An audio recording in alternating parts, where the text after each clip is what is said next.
So,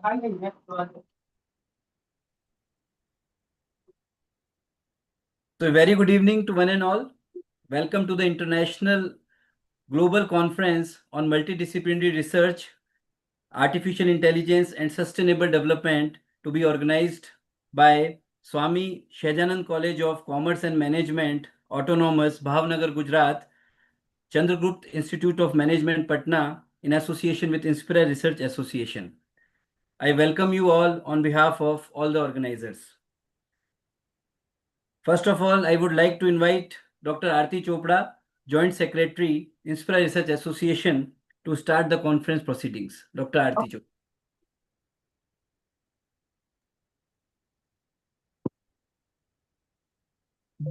A very good evening to each one of you. To our respected chief guest, guest of honor, all other guests, keynote speakers, dignitaries, and participants. It is my absolute pleasure to welcome all of you to this two-day global conference on multidisciplinary research, artificial intelligence, and sustainable development, being jointly organized by Swami Shahjanan College of Commerce and Management, Bhavnagar, Gujarat, Chandragupta Institute of Management, Patna, Bihar, and Inspira Research Association, Jaipur, Delhi. This gathering marks not only the exchange of knowledge, but a celebration of global academic collaboration, cross-disciplinary learning, and a meaningful dialogue. We are deeply privileged to welcome distinguished dignitaries, esteemed speakers, and academicians from around the world who have gathered on this platform to deliberate the fast-changing technological ecosystem and the far-reaching impact across the diverse fields. In today's times, such dialogues between academia and industry holds great relevance than ever before. Be it artificial intelligence, or it is transforming the way decisions are being made, or sustainability. These are shaping the progressive policies, frameworks. Innovations truly transcend the boundaries. To commence this academic celebration, I now invite Professor Rana Singh, Director, Chandragupta Institute of Management, Patna, Bihar, for his welcome address. Professor Rana Singh, sir. Yeah, thank you very much. A very warm good evening to one and all. I am delighted to be part of this global conference on multidisciplinary research, artificial intelligence, and sustainable development. And let me place on record my sincere thanks to Professor S.S. Modi and R.K. Modi and all members who are part of this organizing committee, Dr. Aarti Chopra, distinguished guests, our honorable chief guests, session chairs, delegates, participants, research scholars, academicians, and all members who are part of this conference. It's my absolute pleasure, honor, and delight to extend a very warm welcome to each one of you on behalf of Chandragupta Institute of Management, Patna. Let me congratulate on talking about this very pertinent and contemporary topic in the domain of commerce management and artificial intelligence for sustainable development. At the outset, I would like to talk about the fact that India as a country is moving at an exponential rate in the domain of artificial intelligence. And Niti Aayog, which has been doing a pioneering work in the domain of policy planning and development for the whole country, has been doing a commendable job. We at Chandragupta Institute of Management have been doing a transformative work in this domain, as we are one of the 31 lead knowledge institutions nominated by Niti Aayog to facilitate the establishment of State Institute of Transformation and State Transformation Cell to accomplish the envisioned goals of developed state Viksit Bihar by 2047, to accomplish the envisioned goals of Viksit Bharat 2047. India as a country has now become the third largest economy in the domain of ecosystems, fourth largest economy of the world, and AI is becoming a major role player in the process of the pace of economic development. AI is going to disrupt the entire developmental trajectory of the world, and in the country, we have an office of DMEO, that is Development Monitoring and Evaluation Office of Niti Aayog, which is focusing on and rather motivating the various economies of the state to talk about applying the concepts of artificial intelligence in collecting the data on a real-time basis and leveraging them in 8 minutes, just one. Okay, just in ensuring that we are applying the latest knowledge, skills, and competencies in the domain of artificial intelligence and focusing on sustainable development. I wish the event grand success. Thank you very much. Over to you. Thank you. Thank you so much. Thank you. Thank you so much, sir. Thank you for setting the tone of the conference and your insightful welcome. Now I invite Dr. Neena Parekh, Vice Principal of Swami Shahjahan College of Commerce and Management, Gujarat, for her welcome address. Dr. Neena. Good evening, one and all. Am I audible? Yes, good evening, ma'am. Yes. Yes.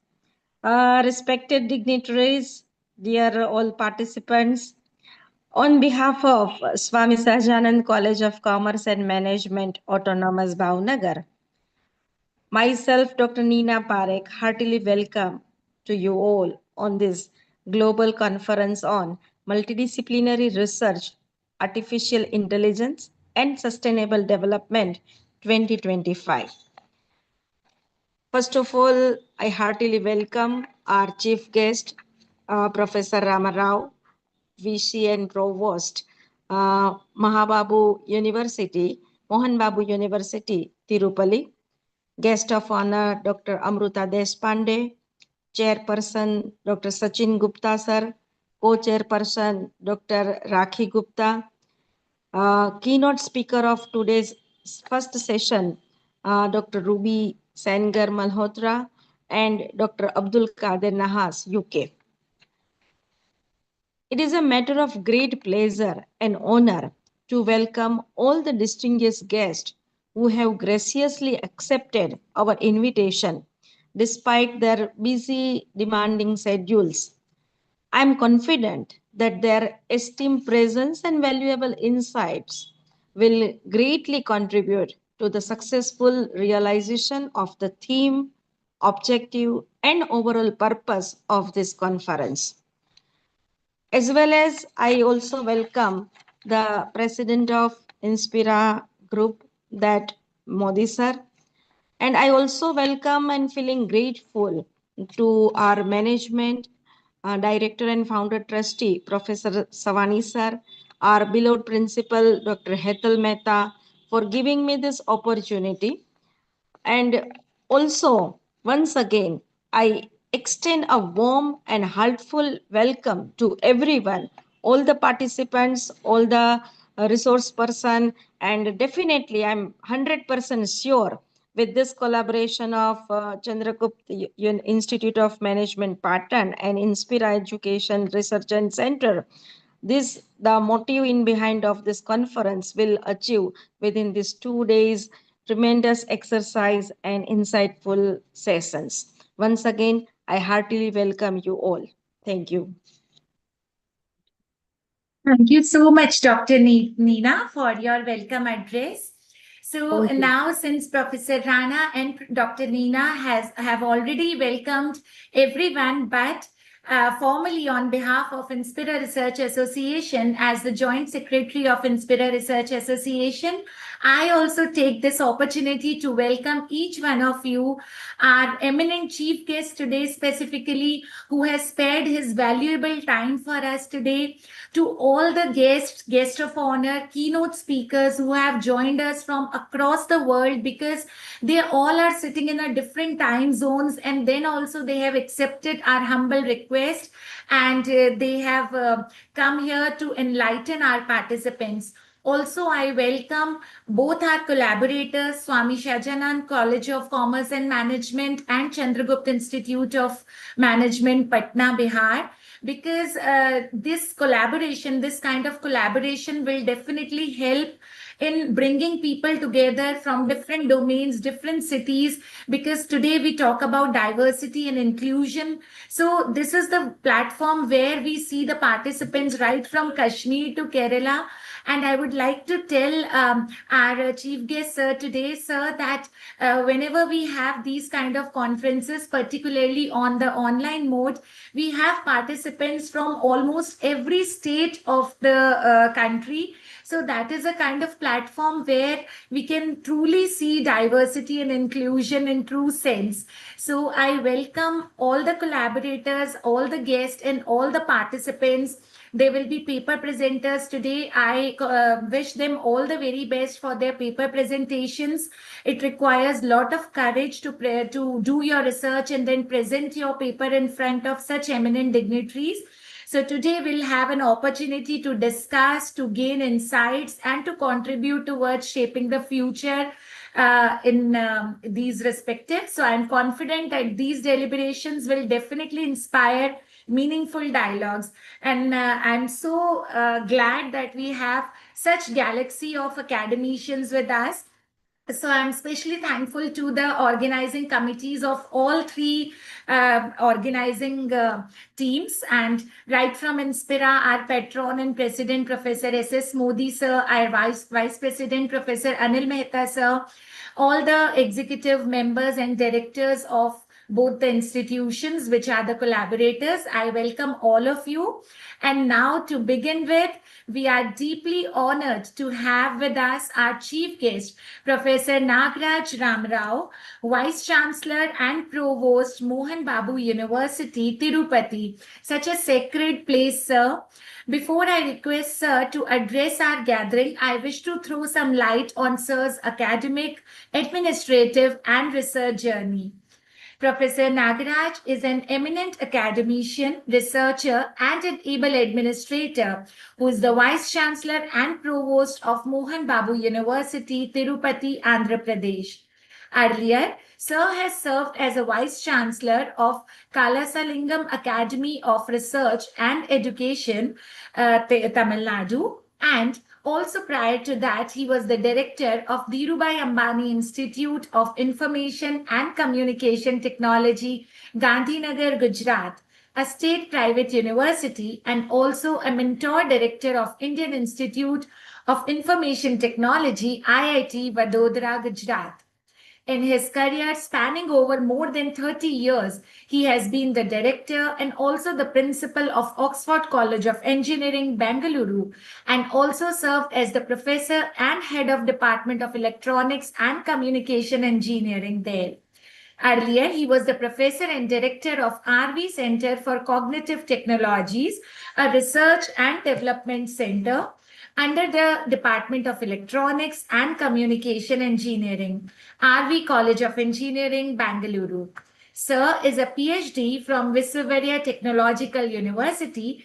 He has also had several administrative assignments as BOE, BOS member for VTU, Bengaluru University, Manipal University, etc. Sir has also contributed as the principal investigator for various completed and ongoing DRDO research projects. Sir has published several research papers and articles in peer-reviewed journals and transactions.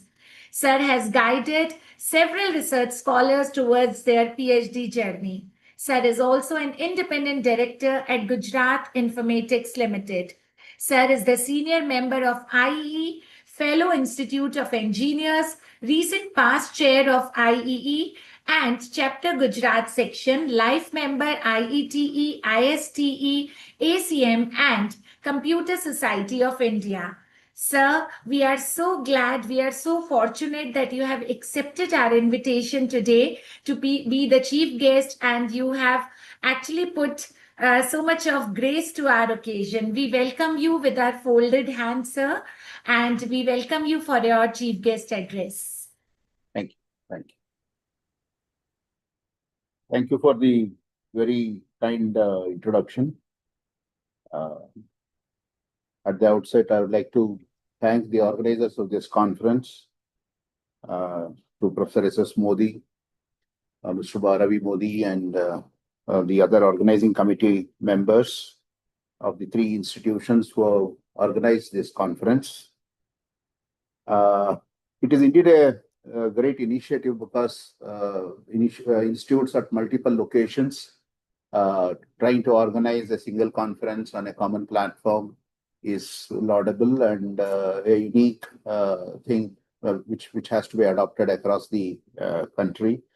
And getting all of them on one platform and then providing such a wonderful initiative to upcoming researchers, young researchers, to publish their research is also a very laudable effort. I congratulate the organizers for having done this. I feel I have about 10 minutes, or you want me to reduce it? You can just stop me wherever you intend to. No, sir. Please, sir. Please, sir. No problem. So good evening all once again, distinguished colleagues, esteemed guests, fellow researchers and aspiring scholars. It is with profound honor I stand before you today to explore a theme that is not only at the cutting edge of science and technology, but also fundamental to the future of our planet. The powerful intersection of multidisciplinary research, artificial intelligence, and sustainable development. It's a very apt theme in the modern society, and I congratulate the organizers for making such a very broad-based theme so that anybody who wish to contribute in the research can participate in this. As someone deeply embedded in the field of electronics engineering, because my training basically is in the field of electronics engineering, and I've used neural networks exhaustively in my research because I used to design fault-tolerant control systems where neural network were a very important, part while designing the control law. And it was way back in about maybe about 2 decades ago itself. We've been using this neural network, and it was for a purely highly, complicated engineering application. But nowadays, we know that artificial intelligence is found its way. It's there in our every walk of life. So I see clearly that our greatest breakthroughs emerge when technical innovation is harmonized. And obviously, ethics plays a very, very important role with ethical reflection and cross-disciplinary collaboration. Artificial intelligence has been a beacon of hope in tackling many of the world's complex challenges. Neural networks is an inspired approximation of the human brain's ability to learn, have given the machines the ability to analyze patterns and make decisions with remarkable precision. But that doesn't end there, right? All of us know it very well. Yet it is essential to recognize that AI is not a magical wand. AI doesn't have solution to everything. And whatever solution it gives, it has to be properly looked into, because we don't know whether that is the perfect or absolute solution. The problems we face are embedded within the complex socio-economical systems. We say socio-economical systems, the complexity given to the the design increases multifold, and therefore any AI system also has its own limitations. These systems include human behaviors, institutional structures, cultural values, and environmental constraints, which cannot be fully captured by algorithms alone, because computer itself cannot solve. You need obviously some sort of a human intervention, and obviously human intervention associated with ethics. Consider for a moment the rollout of an AI-based healthcare system. I'm talking about an example here, AI-based healthcare system in a rural community. The technology may perform flawlessly in a data-rich environment, but in the field, it confronts language barriers, differing cultural attitudes towards medicines, and infrastructural limitations. For a country like India with a vast diversity, I cannot have a common single solution for all the healthcare-related issues, because each zone, each geographical location has its own uniqueness, and a tailor-made AI solution will not help me there. The challenge there is not just technical, it is deeply human. So that is where we need cross-disciplinary and interdisciplinary, and we need as much data as possible whenever we try and design such solutions. This is my suggestion to the young researchers. Please don't stop with a small data set. The larger the data set, the solution becomes that much more accurate. Our approach to AI must embrace this complexity. We need to build systems that are context-aware adaptable, and sensitive to the nuances of the real-world applications. This is where multidisciplinary collaboration becomes indispensable.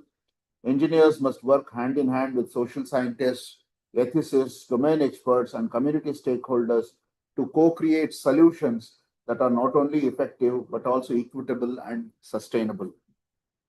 Data is often called the new oil fueling AI, but it carries within it a paradox.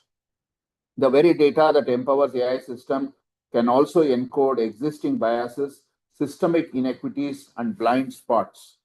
For instance, I'm taking again one more example whereby I relate data to how AI can fail there. For instance, consider how healthcare data might predominantly come from certain populations reflecting disparities in access to care or historical neglect.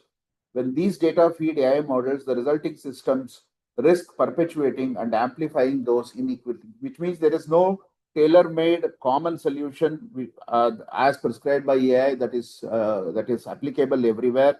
Obviously, the geography of the place, the cultural diversities also play a very important role.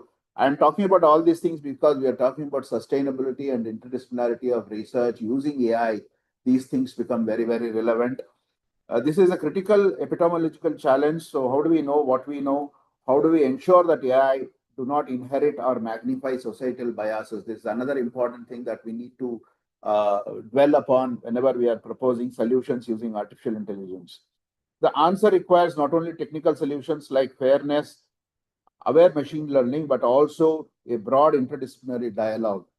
We need ethics, legal experts, and community representatives involved from the outset to guide data collection, model development, and later on the deployment. This is more than a design consideration, it is more a moral imperative. One of the most intriguing yet controversial aspects of deep neural network is their black box in nature, because I do not know what the entire black box consists of. They often deliver astonishing performance, but do so without transparent reasoning. In critical domains such as healthcare, climate modeling, or energy management, decision makers must understand why an AI system makes certain predictions or recommendations without interpretability. Trust is very, very elusive in that case. Addressing this requires innovation in explainable AI, which is called as XAI techniques, that allows neural networks to reveal their decision process in human understandable terms. And that is again the job of the scientist involved. But beyond the technical challenge, this demands collaboration across fields. Cognitive science helps us understand how human interpretation, explanations, philosophy guides us on ethical responsibility, and domain experts ensure explanations are meaningful within that context. Incorporating explainability into AI is not just good practice, it is essential for accountability, trust, and ultimately for the acceptance and success of AI-driven sustainable development initiatives. Sustainable development is often framed as balancing three pillars: environmental protection, societal equity, and economic growth. But these pillars are not separate, they are deeply intertwined and sometimes in conflict. For example, a policy that accelerates economic growth may strain the natural resources, or efforts to protect ecosystem may impact local livelihoods. There we need to break even between the environmental and economic constraints. Artificial intelligence can help eliminate these complex trade-offs by integrating large, diverse data sets and simulating outcomes. AI-powered systems can offer policymakers nuanced insights into potential consequences, enabling more informed, holistic decision-making. However, this requires AI to be developed within the systemic thinking, recognizing feedback loops, non-linearities, and emergent behaviors within the socio-ecological systems we seek to manage. This also calls for multidisciplinary teams combining environmental science, economics, sociology, and AI engineering to co-design models that truly capture the complexity of sustainability challenges. This matches with the theme of the conference, where someone said this conference is for commerce and management. Obviously, the solutions involved in that area with AI needs the contribution of a multidisciplinary team. Fostering effective multidisciplinary research demands visionary leadership. We must build institutional cultures and encourage curiosity beyond silos, reward collaborative efforts, and support risk-taking in pursuit of socially impactful innovation. Leadership also involves nurturing ethical mindfulness, embedding principles of transparency, fairness, inclusivity, and responsibility into the DNA of research and education. We must equip the researchers not only with technical skills, but with critical thinking and ethical frameworks to navigate the complex challenges posed by AI and sustainable development. Institutions must create platforms for dialogue across departments. That is what you are doing now. Engage with industry and community stakeholders and foster global partnerships to maximize the impact. As we reflect on where AI research is headed, several promising directions emerge, each reinforcing the need for multidisciplinarity, collaboration, and thoughtful integration of AI technologies. Human-centered AI, the future lies in developing AI systems designed not only for efficiency but for empathy and understanding. Research will focus on enhancing AI's ability to interpret human emotions, cultural contexts, and values to better support decision making in healthcare, education, and governance. And for climate resilience, advances in AI will help finer modeling of climate dynamics, early warning systems for extreme events, and optimization of resource management. Integrating AI with Internet of Things, sensors, and remote sensing will provide real-time insights essential for adaptive strategies. For sustainable energy, research will increasingly leverage AI to optimize renewable energy generation, grid management, and energy storage, making clean energy more accessible and reliable. AI-driven predictive maintenance and smart grid technologies will be critical in managing complex energy infrastructures.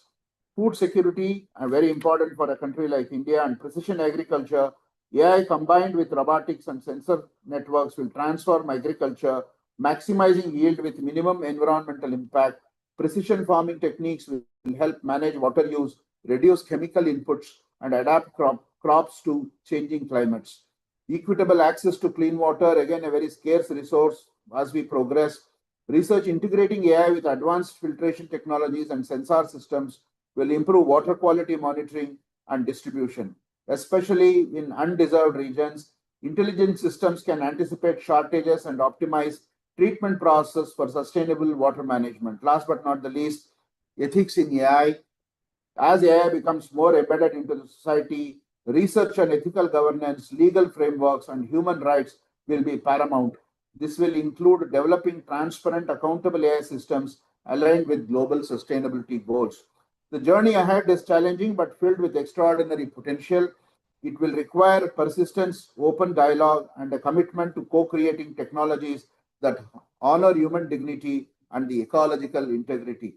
The final closing remark is artificial intelligence, neural networks, and electronics engineering offer unprecedented opportunities to accelerate sustainable development.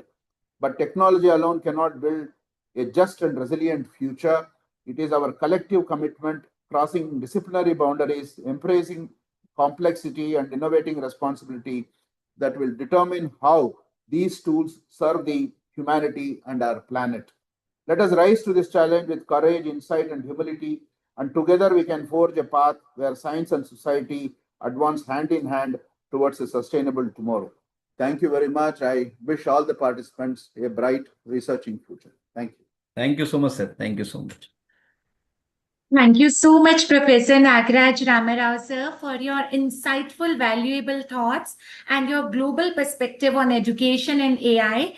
Sir, you are absolutely right that no tailor-made solution can be there when we talk of digitalization or artificial intelligence, because human intervention will always be required, because as per the area, as per the type of people, language, community, the things will change, and the ethical values will always be there that cannot be taken over by AI. So human intervention will always be a part of digitalization process. So thank you so much for your perspective on such an important and significant topic, sir. We are again really, really grateful to you that you accepted our invitation. And sir, there was a small poetry which I found for you, but while welcoming you, I forgot to recite. So I'll recite it now. सुनकर कोई अनसुना कर दे, ऐसी इनकी आवाज नहीं, सुनकर कोई अनसुना कर दे ऐसी इनकी आवाज नहीं, किसी महफिल में ये छिप जाए ऐसे इनके अंदाज नहीं, मिलकर कोई भूल जाए इनको ऐसे इनके अल्फाज नहीं, सूरज से दिखते हैं प्रोफेसर नागराज रामाराव, ये किसी परिचय के मोहताज नहीं। क्या बात। तो सर आपका परिचय हमने Thank you so दिया, much. Please लेकिन send it to me. Yes sir please. You are so right, Dr. Aarti, you are so right. बिल्कुल सर, सूरज को दिया दिखाने Yes, yes. जैसी बात है सर को वेलकम करना। लेकिन सर हम बहुत ग्रेटफुल है कि आपने हमारा इनविटेशन एक्सेप्ट किया। Thank you so much once again Thank you सर। so much, sir. And Thank you so much. yes sir, sir we wish to see you sometime in person also. Sure, I mean sure, if madam. you can. We hope. Thank you so And much sir. all of you must visit Tirupati sometime. Yes sir, that's such a sacred. Balaji is calling you. Very nice place sir, such a pious and sacred place it is. Thank you. Thank you. So now moving ahead, now we have our guest of honor. Our guest of honor is a very special person, Dr. Amrita Deshpande. Dr. Amrita Deshpande is the Director, Research and Development, Research Strategist, Editorial Board Member, Trainer, QS Reimagine Education Judge, Speaker, and Mentor. Before inviting our guest of honor, Dr. Amrita Deshpande, I would like to throw some light on her academic journey. Dr. Amrita Deshpande is a professor at the School of Business, Indira University, and currently serves as an Associate Dean, Research and Development. With over 16 years of rich academic and research experience, Dr. Deshpande has made significant contributions to management education. Her teaching and research interests primarily span organizational behavior, human resource management, theories of management, management fundamentals, with a focus on mentoring postgraduate and master students towards their professional excellence. Madam is also a certified emotional intelligence specialist, executive life coach, and psychometric test professional, in addition to holding global credentials as a master trainer, facilitator, and performance and competence developer. She is also the certified Microsoft Innovative Educator and participated in X Culture Global Research Collaboration Project. To further strengthen her academic expertise, ma'am has also attended several management development programs at leading IIMs. Dr. Deshpande has published 60 plus research papers in reputed national and international journals, indexed in Scopus, ABDC, Web of Science, covering areas like career management, HR practices, emerging HR trends, and many more. Ma'am has been the author and co-author of multiple books and edited volumes. Ma'am, we are so honored to have you here as the guest of honor today. We welcome you, ma'am, for your guest address. I'm sure with your address, our participants will be highly motivated. Dr. Amrita. Welcome, ma'am. Welcome. Thank Dr. you. Thank you so much, Dr. Aarti. It's so beautiful to see you smile and warm welcome. So before I start formally addressing the audience, I couldn't resist myself to say you have a beautiful smile. You're really doing a great job. And शायरी तो बस सुनते रह गए बहुत ही प्यारी थी. Thank you so बहुत much अच्छा for लगा. your kind words. Because usually, we keep on seeing this, whenever we go for any conferences, it's more or like formal. But आज कुछ special लग रहा है, ma'am. Thank you so much for that. VC sir भी smile कर रहे हैं, तो I'm so sure कि वो भी agree करते हैं. Thank you so much. Yeah. Thank you. So, yeah, respected Professor Dr. S.S. Modi ji, Dr. Ravikant Modi ji, distinguished dignitaries, esteemed academicians, researchers, and dear participants joining across the globe. Good evening from India, Pune, Maharashtra.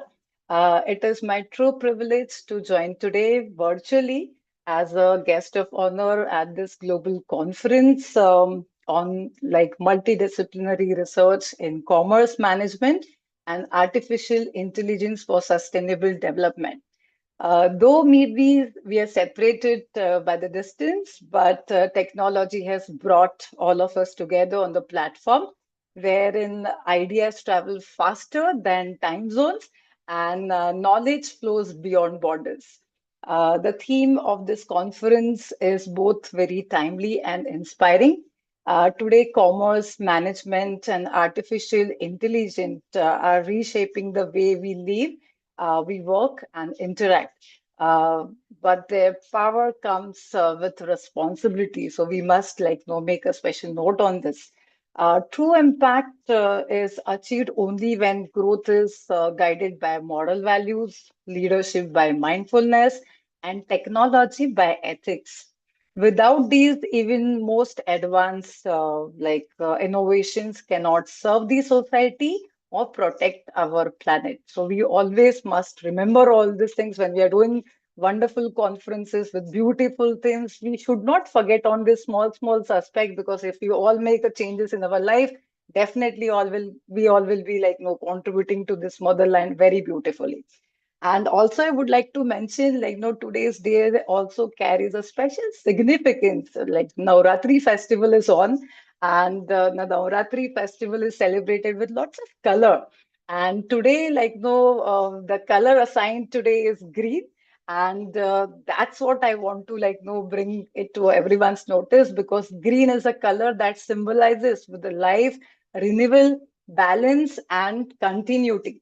Now we are speaking of sustainability, so our color is actually representing us. So special lot of applause to all the hosts for choosing the right day for this conference, Navratri plus green.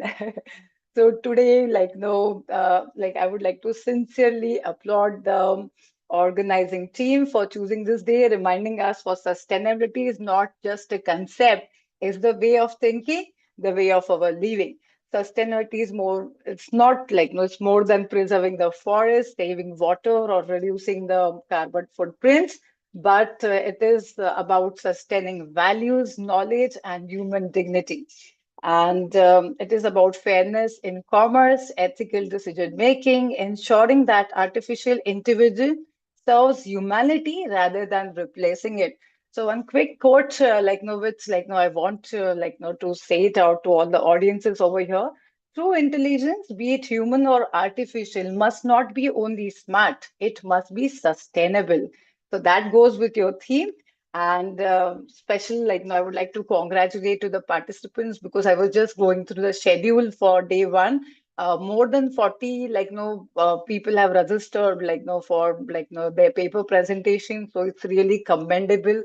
The host and entire organizing team have put in a lot of efforts, and that's the reflection of it.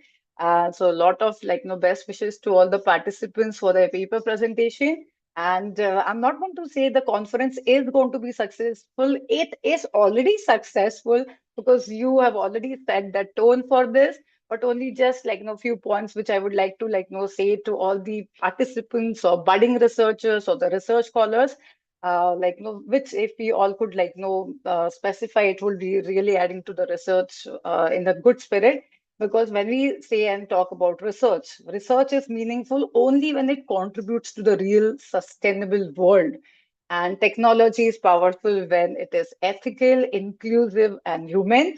And development is complete only when it uplifts the people while protecting our planet. So in the closing remarks, I wholeheartedly congratulate to the organizers once again for their vision, commitment, and hard work which they have put in for making this conference a great success. This virtual gathering proves that collaboration has got no boundaries, and may this conference plant the seeds for ideas that grows into tree of knowledge and shade of inclusivity and fruits of sustainability. So thank you so much, and all the best for your further conference. Thank you.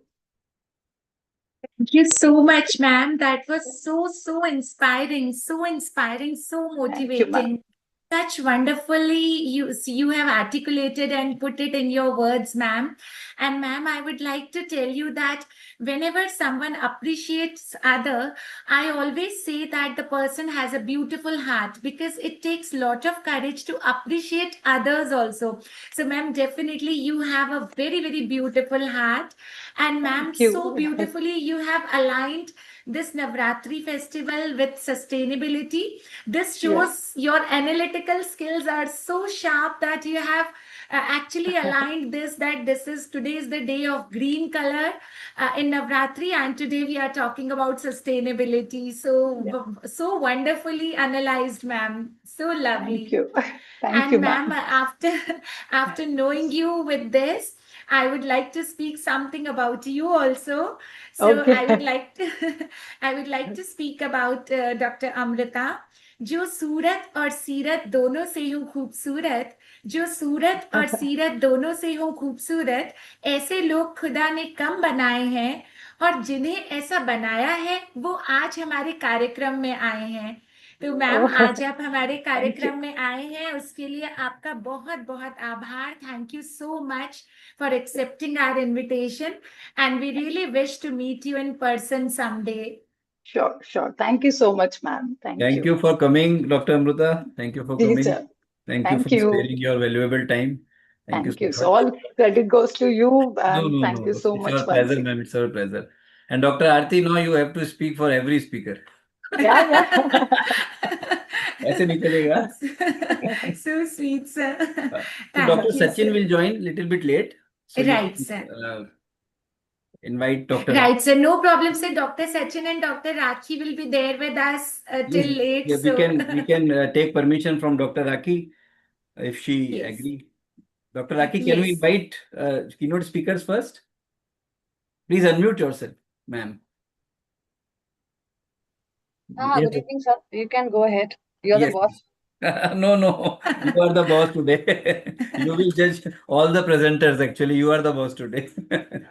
So, Dr. Aarti, we can invite the keynote speakers. Yes. So before inviting, I would like to just tell that we have our co-chairperson with us today, Dr. Rakhi Gupta, who is the Faculty of Commerce at Banaras Hindu University, Varanasi.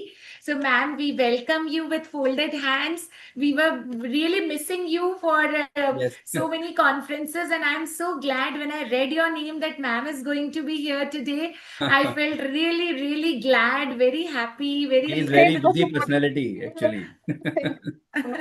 Honestly. Having such a powerful name, is there we do that. Thank you so much for accepting our invitation, ma'am. So you and Sachin sir will be there with us till late, and you will be listening to the paper presentations. So with your permission, I would like to invite the keynote speakers first. Yes. Okay. So coming to our keynote speaker, our first keynote speaker is Dr. Ruby Sengar Malhotra. Madam Ruby Malhotra is PhD from IIT Roorkee, and currently she is Associate Professor at Bennett University, Greater Noida. Before inviting ma'am, I would like to tell you that Dr. Ruby Malhotra is an accomplished academician and researcher with over 15 years of rich experience in teaching, research, and academic leadership across premier institutions, including Bennett University, JP Business School, Symbiosis International University, MIT University. She holds a PhD in HRM and organizational behavior from IIT Roorkee and guided multiple PhD scholars in the area of organizational behavior and human resource management. Her expertise spans leadership development, talent management, organizational communication, psychological empowerment, and social entrepreneurship. Ma'am has successfully conducted several management development programs for leading public and private sector organizations as IRCON, EIL, NFL, THDC, and Ambuja Siemens. Ma'am is an active researcher with numerous publications in Scopus and ABDC listed journals. and she is also the reviewer for reputed international journals of Emerald, Sage, and InterScience. Ma'am has frequently visited as a resource person for guest lectures, conferences, and panel discussions. Ma'am, we are really honored to have you here as the keynote speaker. We welcome you with folded hands, ma'am. I'm sure with your address, our participants will be highly benefited. Dr. Ruby Malhotra. Welcome, Dr. Ruby. Thank you so very much, Dr. Ravi and Dr. Aarti, for such a warm welcome. I would like to begin my speech with a very beautiful quote by Peter Drucker. The great danger in times of turbulence is not the turbulence. It is to act with yesterday's logic. So it's a pleasure to join this global conference on multidisciplinary research, artificial intelligence, and sustainable development. Even though we are connecting virtually, but the ideas that we're going to share today can ripple across industries and communities worldwide. So let me ask you, how many of us feel that the pace of change today is faster than our ability to adapt? See, from climate change to workforce evolution, or for that matter, from urbanization to healthcare, our challenges are interconnected. Solving them requires thinking differently, and collaborating widely, and basically embracing innovation responsibly. So traditionally, the research was done in silos, like, for example, the engineers, the economists, the social scientists, they rarely, collaborate. But if we see today, the real world doesn't, operate in silos. Take urban sustainability as an example. Building a smart, and energy efficient city isn't just about technology. It requires, environmental science to reduce ecological impact, and then, of course, behavioral science to encourage adoption, economic planning to ensure feasibility, as well as public policy expertise to, create frameworks that support long-term success. So just ask yourself this, important question. Could any one single discipline achieve this alone? So the answer here is no. Multidisciplinary research allows, to us to actually connect the dots and innovate holistically, and actually help in designing the solutions that truly make an impact. Moreover, it fosters creativity, as the ideas from one domain often spark breakthroughs in another. For instance, the integration of social psychology into AI adoption strategies has, accelerated technology, its acceptance in healthcare, education, as well as urban planning. So I would say this is the power of collaboration, and where you see the diverse expertise meets shared purpose. So now, let's bring the artificial intelligence into the picture. See, AI can analyze vast data sets. It can, uncover patterns. It can predict outcomes, and as well as optimize decisions faster than ever. So, but, it's not only about speed. It's about amplifying human potential. If I talk about, say, in agriculture, AI predicts a lot of things, right? From, crop yields to optimizing the water usage, and strengthens the supply chains. If we see in healthcare how it helps, so AI personalizes treatment plans, it forecasts epidemics, and improves hospital resource allocation. So even within organizations, AI is transforming HR practices. Predictive analytics, they help leaders anticipate skill gaps, and plan workforce strategies, as well as personalized learning initiatives. So just imagine being able to, align employee growth with sustainability goals. And AI makes that possible.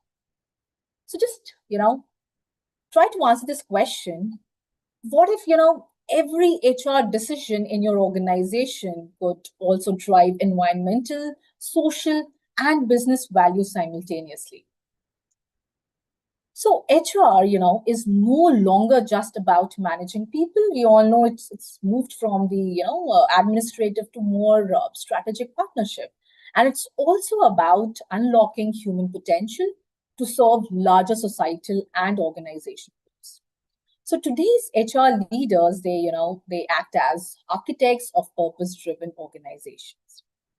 So, if you talk about AI-enabled HR solutions, they allow the organizations to do a lot of things, right from identifying employees best suited for sustainability initiatives, or for that matter, upskill teams in energy efficiency, responsible sourcing, or digital sustainability practices. It further helps in, enhancing employee engagement through a lot of meaningful work, and also fosters a culture where, innovation ethics coexist. So when HR, AI, and multidisciplinary research converge, they come together, the workforce becomes a force multiplier for sustainable development. So employees are, not just contributors. They rather become co-creators of, change, and they turn their vision into measurable impact. So let me highlight a few, real world successes, like for example, smart cities. Cities using AI for energy optimization and say citizen engagement, they have reduced energy consumption by 20 to 30%, while actually improving the quality of life. For that matter, if I talk about healthcare, so it's predictive AI applicable into hospitals. They have, optimized staffing. They have reduced the waste and actually, helped in improving the patient outcomes. If we see it from the perspective of workforce development, yes, the companies, they have been using AI-driven, learning and assessment platforms for, upskilling the employees, which basically helps in, getting in the sustainability-focused projects and, creating both business as well as the societal value. If I talk about the disaster management here, definitely here also AI models, they are, predicting the natural disasters. They, enable timely evacuation and resource allocation. And moreover, it is helping in saving countless lives and reducing the economic loss. So these all examples actually show that innovation, people, and purpose, they can, align for real impact. They remind us that technology is most powerful when paired with insight, empathy, and collaboration. So as we move forward, just remember this important thing that, the technology alone is not enough. People, collaboration, they are the true catalyst for that change. And, each of us, we have a role to play, whether as a researcher, as HR leaders, as technologists, or as policymakers. So I challenge each of you to, break disciplinary boundaries here and leverage the AI responsibly and align your work with the larger goal of sustainable development. And also, most importantly, is in, the important thing here is to note that you inspire others to think beyond, the short-term gains and embrace long-term societal impact. So together we can create solutions that empower people, protect our planet, and secure a prosperous future. So let's embrace this era of collaboration and innovation with curiosity and encourage people and the researchers out here to have, wonderful discussions, because the world is waiting not only for our ideas, but for our decisive, conscious actions. So let's be the change makers who actually transform this turbulence into opportunity and complexity into clarity, I would say. So thank you all. And I look forward to the wonderful discussions here, insights, and collaborations this conference will inspire. Thank you so much. Thank you so much. Thank you, Dr. Ravikant Modi and Dr. Thanks SS to you, ma'am. Thanks Modi, to you. for inviting me to share my experience, my bit of experience that I could share here. So thank you so much for welcoming. Thank you. Thank you so much. It was really wonderful. Thank you. Ma'am, thank you so much. It was so wonderful. And ma'am, all my efforts to search Shari for you failed because you look like a Santoor ma'am.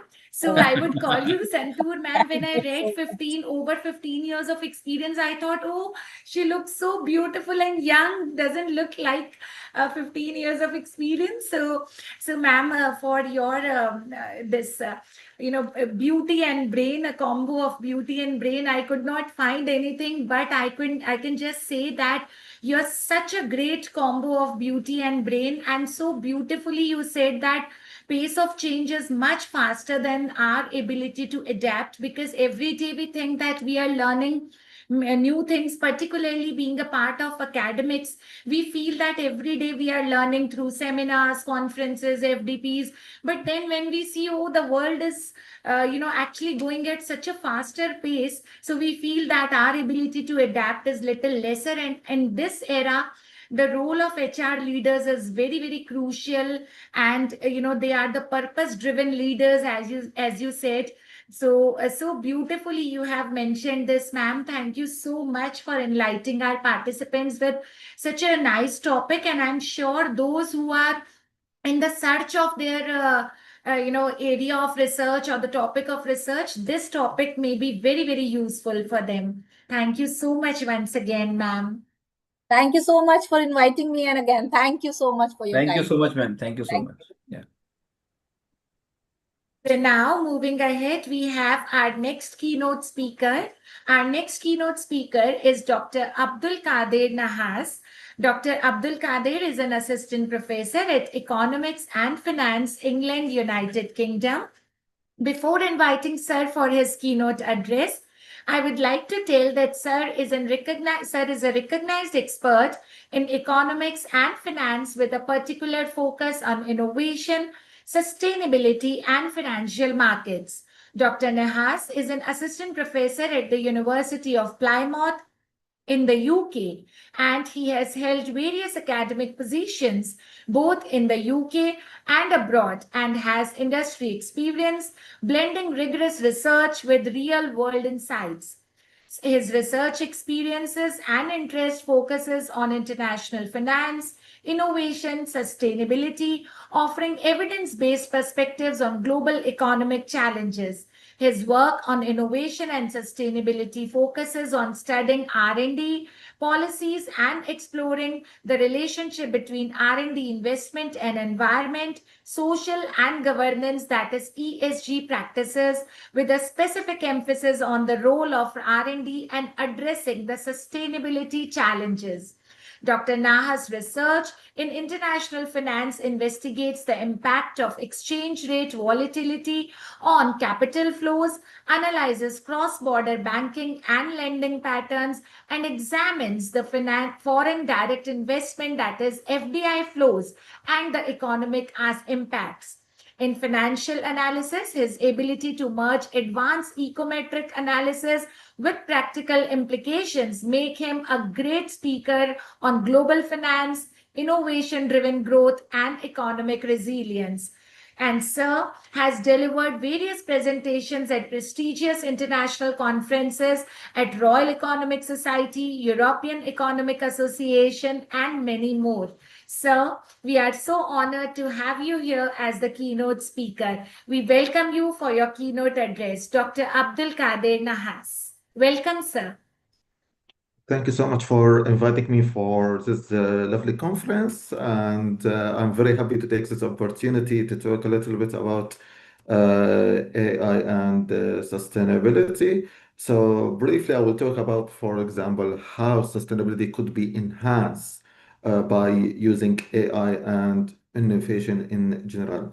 So all of us, we know, for example, AI, there are a lot of development for a recent period of time, and many business and companies looking to enhance performance or the value of business. One of the way to enhance performance of the value to enhance sustainability for the three aspect ESG aspects, I mean.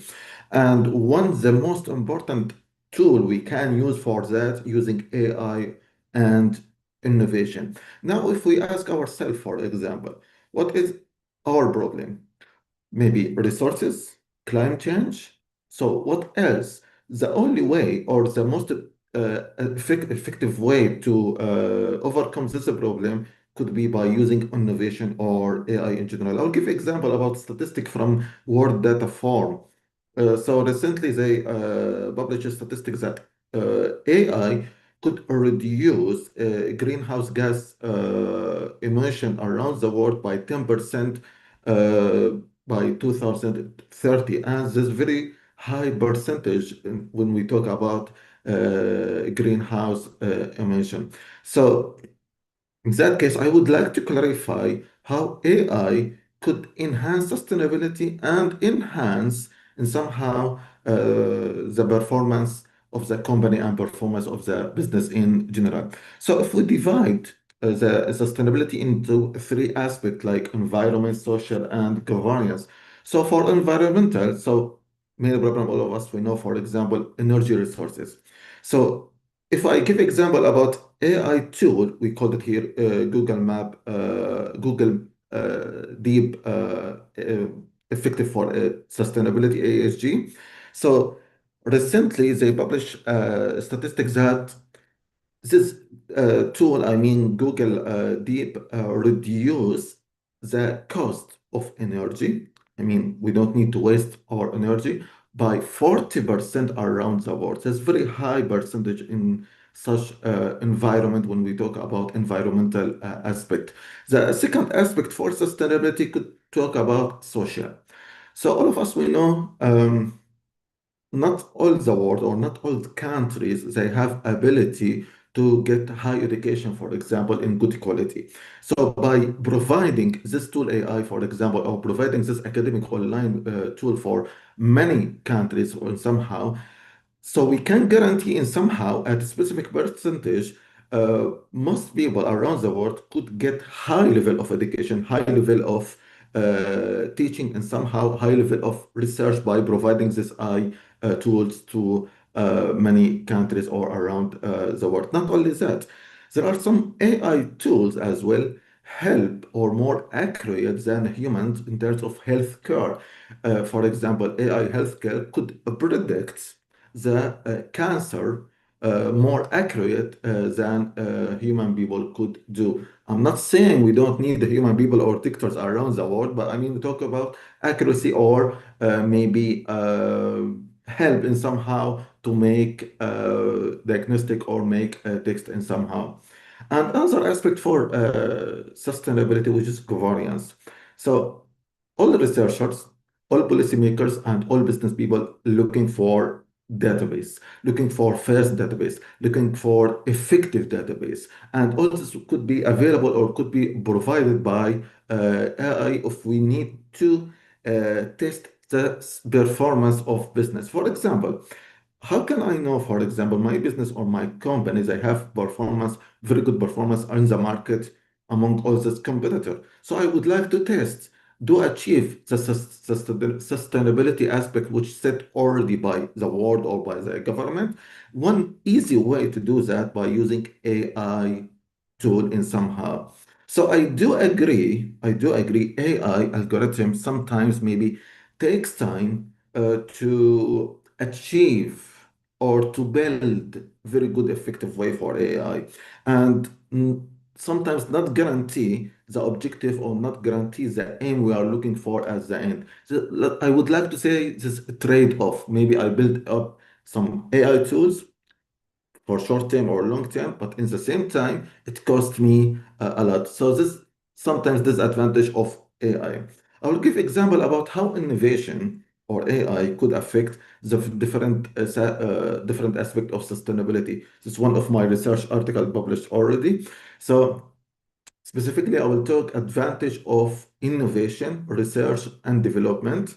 So one of my empirical work, I collected data from all European market over a period of time, 2011 till 2022, and I test how R&D or how innovation enhance sustainability and somehow to enhance performance. I'm not looking how AI enhance sustainability. I'm looking to how to enhance performance of business, performance of the company. But one way is to use AI, as I mentioned already in the beginning of my speech here.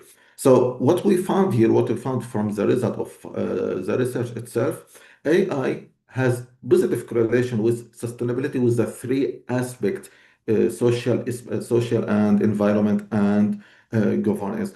Here, I would like to emphasize the role of research and development and for sustainability. When we deal with sustainability, I believe we shouldn't in somehow give a priority for one aspect comparative to other aspect. For example, most of business around the world looking for reduce energy waste to enhance environmental aspect in the world. However, by using AI or innovation, could in some companies or some countries reduce the job, but depends. I'm not saying AI could reduce job forever. No, reduce the job for maybe not trained people, maybe not for developed country in somehow.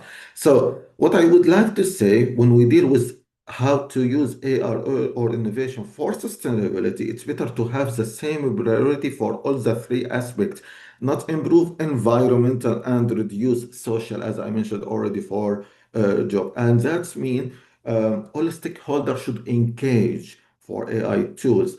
And at the end of my speech, just I would like to clarify what are the main future implications we could follow to achieve the benefit for AI for sustainability development. So mainly ethics AI is very important. So when we have ethical AI, fast database, for example, and we involve different parties for develop AI. When I say different parties, I'm looking for collaboration between business people or researcher and policy maker to get benefit from all the three expert people at the end. So the main message of my speech today, sustainability important. However, sometimes when we use innovation or when we use AI in somehow, we need to take into account there are some cost. Cost of what? Cost of development. The AI, short term or long term, maybe we don't get what we are looking for.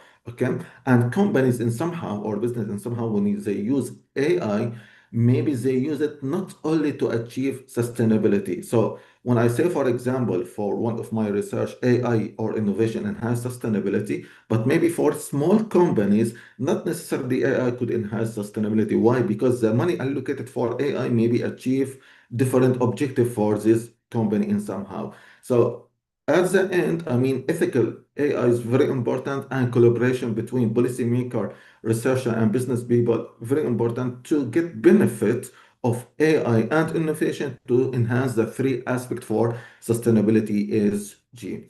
Thank you so much for, again, for inviting me. And thank you so much for giving me this opportunity to talk a little bit about the link between AI and sustainability. Thank you so much, Dr. Abdulkar. Thank you so much.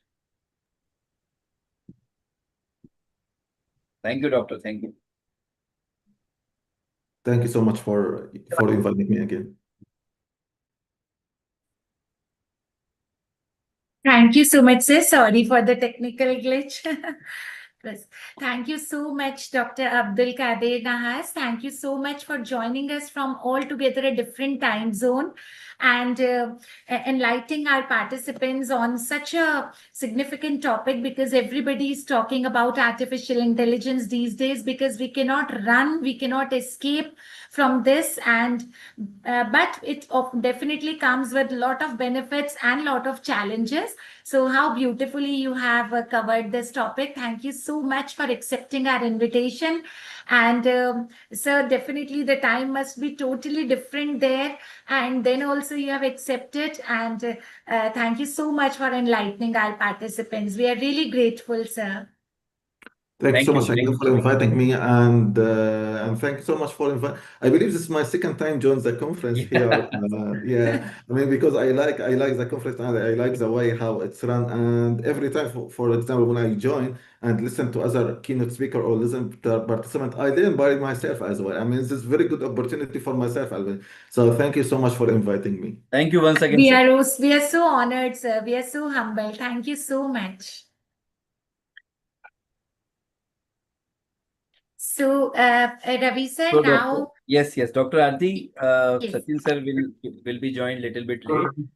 okay. So now, So, Rakhi ma'am is Yeah. there with us. So, if she permits, we can start with the paper presentations. Yes, please, immediately, ma'am. Yes, ma'am. No, ma'am, but we need to give your introduction yes, to our participants No, first. actually, and then- Dr. Raki is the chairperson and co-chairperson now. Lovely. So, ma'am, you always bring lot of happiness and positivity. Trust me, you are the one who comes to our program, and then I feel very glad and very happy because you come with lot of grace and positivity. Thank you. Thank you. So I'll introduce our chairperson, Dr. Rakhi Gupta, ma'am, to our participants. Dr. Rakhi Gupta is the Faculty of Commerce at Banaras Hindu University, BHU, Varanasi. She is FDPM alumnus from IIM Ahmedabad and currently serves as an editorial board of international journals published from Singapore, UK, India. She has completed her Masters, LLB, UGC NET, FDPM from IIM Ahmedabad, PGJMC, and PhD. She has also completed her QIP from IIT Roorkee. Ma'am has completed her diploma in strategic management from International Business Management Institute, Berlin, Germany. Ma'am has also completed certification course on fundamental of database from Indian Institute of Technology, IIT Kanpur. Ma'am has completed her MOOC course on Introduction to Sustainable Development in Business by Open University of Mauritius and also completed Statistics for Researchers, Understanding Mediation, Moderation and Beyond online course by University of Virginia. She has also completed NFLP Nurturing Future Leadership Program from IIM Vishakhapatnam, and that is the latest one ma'am has done. In 2024 only, ma'am has also completed diploma in strategic management certification course on fundamental of database from IIT Kanpur in association with Ministry of Electronics and IT, Ministry of Communications and IT, Government of India. Ma'am has been the keynote speaker at Middlesex University, Mauritius, and Telkom University, Indonesia. Ma'am has chaired the session in Singapore and she is also the recipient of Best Paper Award in Malaysia. Ma'am has presented over 60 research papers at various national and international conferences in India and abroad. Ma'am has over 50 publications at various national, Scopus, international journals, conference proceedings, 6 chapters contributions in book, and ma'am is also the author of one of the best-selling books on human resource management. Ma'am has 4 textbooks and 3 edited books to her credit. She is also the registered resource person for UGC MMTTP, that is Madan Mohan Malviya Teachers Training Program. Ma'am, this is so wonderful that even after touching so many lives of students, even after in academics for so many years, you have never stopped learning.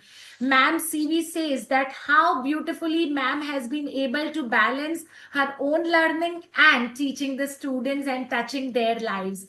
Ma'am, we are so grateful to have you here once again. We welcome you with folded hands, ma'am. Dr. Rakhi Gupta from Banaras Hindu University. Thank you, ma'am. I think a lot of things have already been spoken by the eminent speakers. I was just listening to the Vice Chancellor and the other keynote speakers in the queue. I think we are already far behind the scheduled time. So I think we can always take up, or you can always listen to me some other time. But what is needed right now that we need to start off with the presentation. But only I would like to say just 2 words to all the presenters. You know, a lot of things have been spoken about AI and the sustainable development and how it is impacting our lives also, and things related with the digital sustainable development too. I just want you to remember 2 words, that is A and E. So A is basically automation. We all know it's because of the AI, and E stands for elevation. So we have to keep on elevating ourselves with our concepts or with our learnings. As rightly said, I'm a keen learner and I have got 19 years of teaching experience, Aarti ma'am. And even today, like a day before yesterday, I was one of the master's trainers for the UGC Large Scale Seva Karma Yogi workshop also. And recently I completed a lot of other workshops also. So learning is a never ending process. So keep yourself updated. Keep yourself, automated also with the help of AI, because, for small little things, we are dependent on AI, and E is basically for elevation. So keep on elevating your mindset, your knowledge, your horizon, your thinking, how to write, what to write, keep on gaining more and more ideas, and so on and so forth. So right now, what I'm going to do is I'm not going to speak much on all these things. I can always do it at later part of the time or later part of the conference. So let's start off because a lot of presenters, they are waiting in the queue for their time. So the only submission to the presenters is that since we are running short of time, my dear friends, I only want you to know, or rather, as a chairperson, I want you to tell me more about the research methodology part. Please don't talk much about the theoretical part, because theories can always be understood. In case if you have used any specific theory for your theoretical framework, or maybe in defining your variables, or maybe in defining your constructs, then you can tell us, or otherwise I will be more interested in the RM part. So Modi sir, I think that would be the right way to proceed, because it's already getting 6 o'clock. Yeah. So it's all Navratri time, and I'm wearing green also. So everyone wants to enjoy the Navratri evening. So let's take the call and let's proceed further, ma'am. Yeah. So thank you so much. First of all, I would like to thank Dr. Aki for sparing her valuable time for this conference as a chairperson. And Madam has already explained so many things to all the presenters. So I would like to invite all the presenters by serial wise, and I request all of them to please write your serial number in the chat box so that I can recognize you, and please open the video while you give your presentation. It is a mandatory field. So moving towards the first presenter is at serial number 1, Dr. D. Sanjeeva Rao. Please unmute. Dr. D. Sanjeeva Rao from Sikandrabad. Yeah. Yes, sir. So very good evening, one and all. I would like to share my PPT.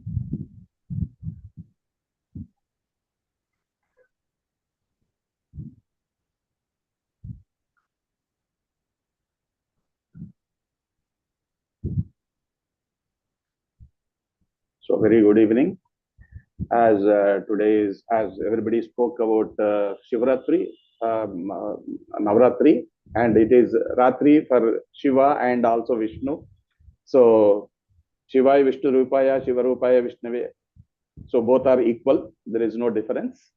So today is a special day as we celebrate Mata Lakshmi as very important. And my topic today for today's conference is time value of money, an empirical analysis of time value of money applications in select sectors in India. Very good evening, one and all. I am Dr. D. Sanjeeva Rao from Bhavans Vivekananda College, Sainikpuri, Secunderabad. I have a teaching experience of 33 years, and my specialization is law and finance. So I start with my presentation with a quotation. My investment strategy, which is to focus on sectors that are a national priority for India, hasn't changed. This is because of the main theme of our topic, sustainability development. The concept of sustainability was adopted in India during 8th five-year plan in 1992 and 97. Since then, sustainable development has been a focus by various state governments and central government, and artificial intelligence is newly adopted. So as we go into the time value of money is a fundamental financial principle. Money today is worth more than the same amount in the future. If we invest 1 rupee today, it is more worth than a money hence a year. It is because of principle of discount. So it underpins various financial decisions and investment strategies. In India, as we are rapidly developing, understanding time value of money's influence on decision making is essential. For my study, I have taken up three important sectors: technology, pharmaceutical, and energy, which are very, very important for the sustainable development. There is a need to integrate sustainable development with environmental, social, and governance factors in order to have strong relationship with India and abroad. So the study analyzes leading Indian companies like Tata Consultancy Services, Infosys, Sun Pharmaceuticals, and NTPC. So TCS and Infosys are into technology sector, Sun Pharmaceuticals into pharmaceutical sector, and NTPC into energy sector. So now we focus on ESG integrated TVM factor. So as Madam was saying, what is the research methodology that is adopted? I have integrated TVM framework with the ESG. So traditional TVM is limited in capturing the long-term risks and non-financial value of modern business practices. An ESG integrated framework modifies traditional valuation metrics to account for a company's ESG performance. If ESG performance is poor, then it will affect the organization. If its performance is stronger, it is going to impress the entire nation. So the ESG adjusted discount rates are because of the performance of various companies. If a company's performance is poor, the company will have a risk premium. And if it has a strong ESG, then it will have a discount factor. So there is a important factor that we have to understand, that the ESG risk premium is added to the traditional discount rate for companies with poor ESG practices. It reflects risks like regulatory fines and reputational damages. Some companies which have not adopted ESG have higher cost of capital. And those companies which have adopted sustainable development and ESG factors, they have benefit of a discount factor. They are subtracted from the discount rate for companies with a strong ESG performance, reflecting a lower cost of capital and better risk management. This is very, very pivotal in the present world. When we look into the TVM framework with various Indian sectors into technology, pharmaceutical, and energy, so ESG adjusted discount rate, which was adopted, is 8 to 12%, with a typical horizon, a time horizon of 3 to 7 years. Whereas pharmaceutical company will have a discount adjusted rate between 10% to 15%, with a time horizon of 8 to 15 years, which is very, very essential for its research and development projects. Energy sector will have adjusted discount rate between 7% to 11%, which has a time horizon of 15 to 25 years, which is considered to be greater. This is adopted as the central government has a target of net zero GW by 2070. When we look into TCS carbon neutrality program, under the TVM analysis from 2020 to 24, if we look at the net cash flows were negative in the beginning, and at present it is positive with 1,200 crores. And the present value, which is adopted at a 10% discount factor. So as we are talking about Sun Pharma, presently Indian pharmaceutical sector is called as pharmaceutical world. And these pharmaceutical companies, especially Sun Pharma, is adopting green chemistry. So when we look at 2021 to 2025 investment factor, so it has been investing higher in the beginning, and it invested lower, whereas the returns have been high. So it is gaining a net cash flow of 500 crores with a present value of 12%. When we enter into the energy sector, NTPC, which is a government sorry to sector. disturb, so you just have 2 minutes because it's 4 minutes time for each of the presenters, और आपका already हो गया, थोड़ा सा इसमें I would be concluding. This is the last sector. Right. So, NTPC is the energy sector which I have chosen. The period is divided into 3 phases. The internal rate of return has been declining. So with this, we understand that the ESG TVM integration is creating value, and it is also into specific sector adjustments, and it leads to global competitiveness. I would like to conclude that ESG integrated TVM is a strategic tool for value creation. It is not just a compliance requirement. So there is this is a new adoption under my research. Earlier, there were no such researchers taking up ESG integration with the TVM, and there is a further possibility of taking up future research work. Thank you so much.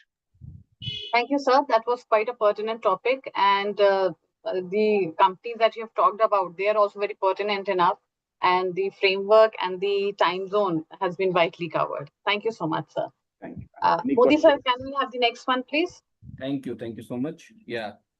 The next one is at serial number 3, Anjali Pandit, research scholar from Gujarat University, Ahmedabad. Yes, Miss Anjali, please unmute. Yes, now you can start. Just a second. Good evening, everyone. Ma'am, am I audible? Yes, you are. Yes, you are. Anjali, please proceed. Yes, ma'am.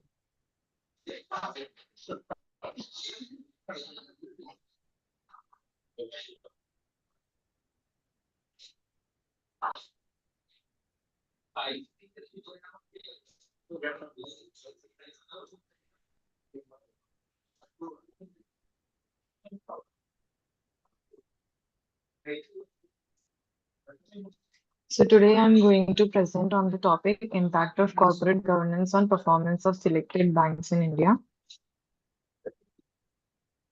Ma'am, is my screen visible? Yes, yes. Change it is. slide. Yes, yes, yes. So corporate governance refers to the set of practices in companies or organizations that ensure compliance with rules, regulations, and code of conduct of the same, thereby ensuring transparent functioning and better performance. So in my study, I would be referring some of the public sector banks and private sector banks such as SBI, PNB, HDFC, ICICI, and Axis Bank. And I would be looking at the metrics of corporate governance in these banks and its impact on the financial performance involved. These are the keywords. This is the literature review. So I would be did you take any specific theory, Anjali? No, ma'am. As of now, I've not taken any specific theory. All right. So, as far as the research objectives are concerned, firstly, it would be to analyze the impact of board characteristics like board independence, size, and composition on financial performance of selected banks and Indian banks.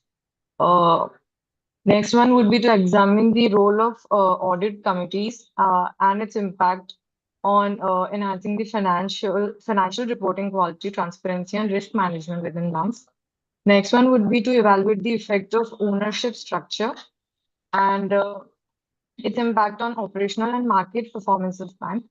Next one would be to assess the relationship between disclosure practices and the financial as well as reputational performance of bank. Then would be the to investigate the mediating role of risk management variables like non-performing assets, capital adequacy ratio, and earnings volatility in governance performance relationship. And to explore the moderating role of sustainability and CSR ESG reporting in strengthening link between governance mechanism and bank performance. Now I would be talking about the research design.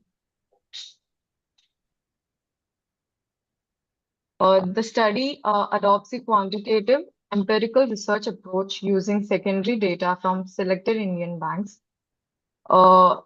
The statistical relationships between corporate governance mechanisms, which are the independent variables in this study, and the bank performance indicators would be seen, which are the dependent variables. The population is the all scheduled commercial banks operating in India. And the sample would be of major 5 banks, which I talked about. And the time frame would be 2015 to 2024. And the data sources which have been referred are the secondary data sources. Just a second. These are the variables which I have taken from my study. In independent variables, there are board independence, there's proportion of independent directors. In audit committee effectiveness, there's size and frequency of meetings. And for ownership structure, there is government institutional shareholding. And for disclosure practices, there is governance index, ESG or CSR reporting. For dependent variables, that is bank performance, there are financial indicators like ROA, ROE, and NIM. For market indicators, there is Tobin's Q, market capitalization growth. For risk and stability indicators, there is NPA ratio and CAR, that is capital adequacy ratio and earnings volatility. And for the sustainability indicators, there is come to the analysis part, please. We've seen it's quite visible from your screen, the AVs and IVs and DVs. so this is the research methodology part. For every variable, the mean and standard deviation would be calculated, and min-max variables would be calculated. Then the correlation analysis would be undertaken to analyze the relationship between variables. Then there would be mediation analysis to assess whether the risk management mediates the governance performance relationship. For robustness checks, there's Houseman test for fixed versus random effects, and variance inflation factor for multicollinearity and sensitivity analysis using alternative performance measures. This is the hypothesis formulation for my study. The first one is that the board independence has a positive and significant impact on financial performance of selected Indian banks. The second one is that the board size is positively associated with bank performance up to an optimal level, beyond which the effect diminishes.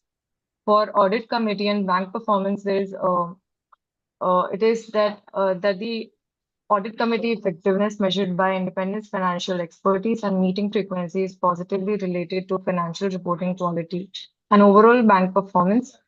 For ownership structure and bank performance, the institutional ownership has a positive impact on performance of bank due to improved monitoring and accountability. Government ownership has a weaker or negative association with financial performance compared to private ownership. For disclosure practices, the hypothesis is that the higher levels of governance or disclosure are positively associated with bank performance. And CSR ESG disclosure positively moderates the relationship between governance mechanisms and bank performance. For risk management variables like NPA, CAR, and earnings volatility mediate the relationship between board independence and bank performance. Ma'am, this is it. Or essentially, you have not tested your hypothesis. You have mentioned so many hypotheses with independent variable and dependent variable. You've not shown any of the statistical part, beta. आपने कुछ दिखाया नहीं, आपने खाली hypothesis बनाई है ना, hypothesis को check भी तो किया जाता है ना कि ये Yes, whole ma'am, I would be. Ma'am, actually, I'm in the process of doing it. So this happens to be your PhD topic. Ma'am, this is not exactly my PhD topic. So It's anyways, related to it. Okay, no issues. Good effort. All the best. Ravi sir, can we have the next one? Yes, ma'am. Yes, ma'am.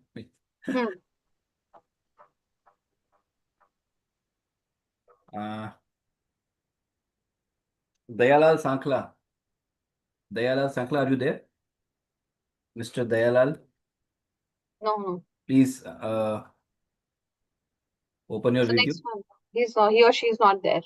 We can take it up. In case if you take up the name, then they are not there. So we'll take up the next one in the queue, sir. He is in the list. Yes, Dayalal Sankla. Okay. Dr. Leena Bhatia, assistant professor. She's there. I can see her. Government Girls College. Dr. Leena. Ma'am, your time starts now, please. It's 6:07. Please unmute, Dr. Leena. Okay, ma'am. Yes. Ma'am, I'm audible and visible. Yes, My screen is yes, visible. ma'am, you are. Okay. You are. Good evening, respected days and my dear friends. Krishna is a name which, upon hearing, cause every person eyes to close in devotion and their head to bow down with faith and reverence. He's the one who imparted timeless knowledge to his friend and disciple Arjuna when he was unsure about taking up arms in a battle of Kurukshetra during the Mahabharata through Bhagavad Gita. I have read Bhagavad Gita and extracted some management principle from there. Its a significance is not just a religious scripture, but it is also being read by a repository of management knowledge. It does not only help us making business decision, but it helps us in our day-to-day problems. My present study is a completely descriptive study, and this is the research methodology. I have taken the data from electronic media, books, research paper, of course, in Bhagavad Gita journal, spiritual leaders speeches. This is my objective. And the lesson the present manager should learn from Bhagavad Gita is the clear mission and objective. In Gita, in chapter 2, Krishna said that Karmande Vadikaraste Ma Phaleshu Kadachana. This is completely right in this present time, because we saw a lot of competition in our market, but this one thing, that ma phaleshu kadachana, because manager work for only profit, but he should kept in mind the profit, but he must focus on performing their duty to the best of their abilities, and manager must have clear understanding of their roles. Krishna said in another verse that considering your specific duty as a kshatriya, you should know that there is no better engagement for you than fighting on religious principle. Next is risk taking. Sukhe dukhe samay kritva labha labho jaya jaya. Krishna said that treating victory and defeat, gain and loss, pleasure and pain on the same, then prepare for battle. For fighting in this manner, you will not incur sin. This thought teaches our manager in the era of competition that you should not have fear of loss and defeat. Next one is ethical leadership. Krishna said in chapter 3, verse 21, that Yad Chatrit Shesht Hastadev Darojana Sa Chat Praman Kurve Lok Sta Punate. It means whatever action a great man perform, the common man follow, and whatever standard we set, it becomes the exemplary act. All the word with pursues it. So the manager should do a specific work, and such kind of work it should be done that the society will follow him. Stress management. The importance of Gita is greater in the present time, because the human being is today is disturbed by stress and internal conflicts. So the Gita gave us the knowledge how to manage our stress. Time management. Time is a valuable asset. Time has passed, never return. In management as well, the principle of time play a significant role. It is better to perform a task at the right time than merely to perform the task. Challenges in application, although the pure lesson or pure gyan of Gita cannot be applied in present time, because there are many cultural and organizational resistance, cultural diversity we can see, sensitivity we can see. So the Gita can be used by managers, but not it can be not applicable as a pure science. It can be applicable as a changes which we are seeing in the market.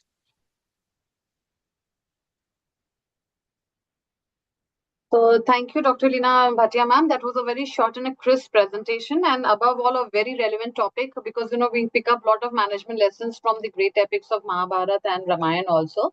So it has been rightly said, all these things that you've spoken about, right from risk taking, ethical leadership, strengths management.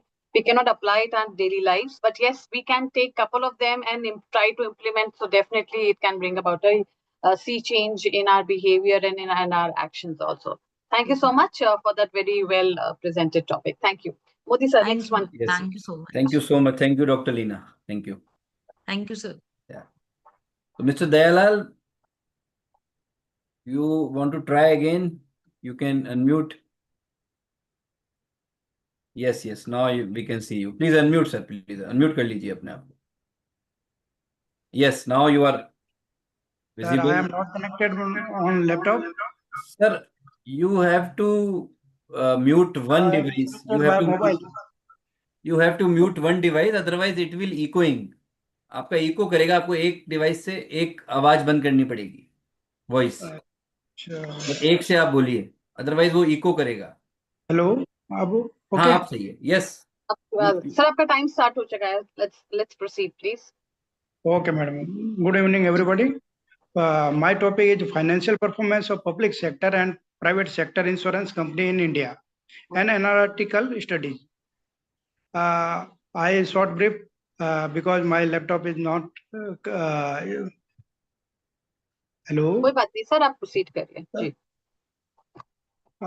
This study provide a comparative studies analysis of the financial performance of public and private sector insurance company in India, focusing on 5 major public insurance sector and company: Life Insurance Corporation of India, New India Insurance Company, National Insurance Company Limited, Oriental Insurance Company Limited, and United Insurance Company Limited. And 5 leading private insurance company: Bajaj Allianz Life, Birla Sun Life, Reliance Life, ICICI Lombard, and Tata AIG General. The primary objective was the evaluate difference in profitability, solvency, operating efficiency, investment and performance, and premium growth between the two gaps. 2 group secondary data are collected from Insurance Regulatory and Development Authority of India, yani IRDA, IRDA. Annual report of the period 2018 to 2023 using descriptive, statistical and independent sample test, t-test and SPS 28. The study examined by the ratio including return on the net worth, solvency, measure, claim settlement ratio, investment and premium growth ratio rate. Finding relevant that the private insured consultancy outperformed by the cooperative and profitability, solvency and premium growth in settlement.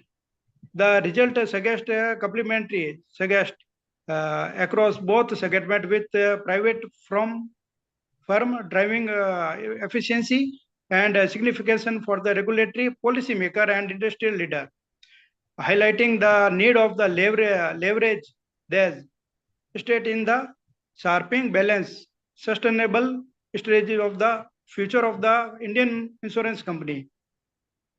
इसके लिए मैंने जो research methodology use की है madam, उसमें जैसे research design के लिए the present study employed a quantity analytical and comparative research design to evaluate the financial performance of selected private and public insurance company in India. The design was descriptive in nature and systematically descriptive and comparative key financial indicator and comparative as thought highlights difference between the two destinate group of insurance, private and public. The focus was limited to a 5-year period, 2018 to 2023. Sir, आप मुझे अपने test के बारे में बताइए please. आपने क्या test लगाए हैं? ये तो मेरे को समझ में आ गया कि आप पब्लिक और प्राइवेट लाइफ इंश्योरेंस के बारे में बात कर रहे हैं. आपने क्या टेस्ट लगाए हैं और क्या उसकी फाइंडिंग है? जी वेरिएबल और इंडिकेटर वालों में लगाया मैडम। इसमें एक आप कुछ टी टेस्ट के बारे में बात कर रहे थे, मैंने सुना था। हाँ मैडम, उसमें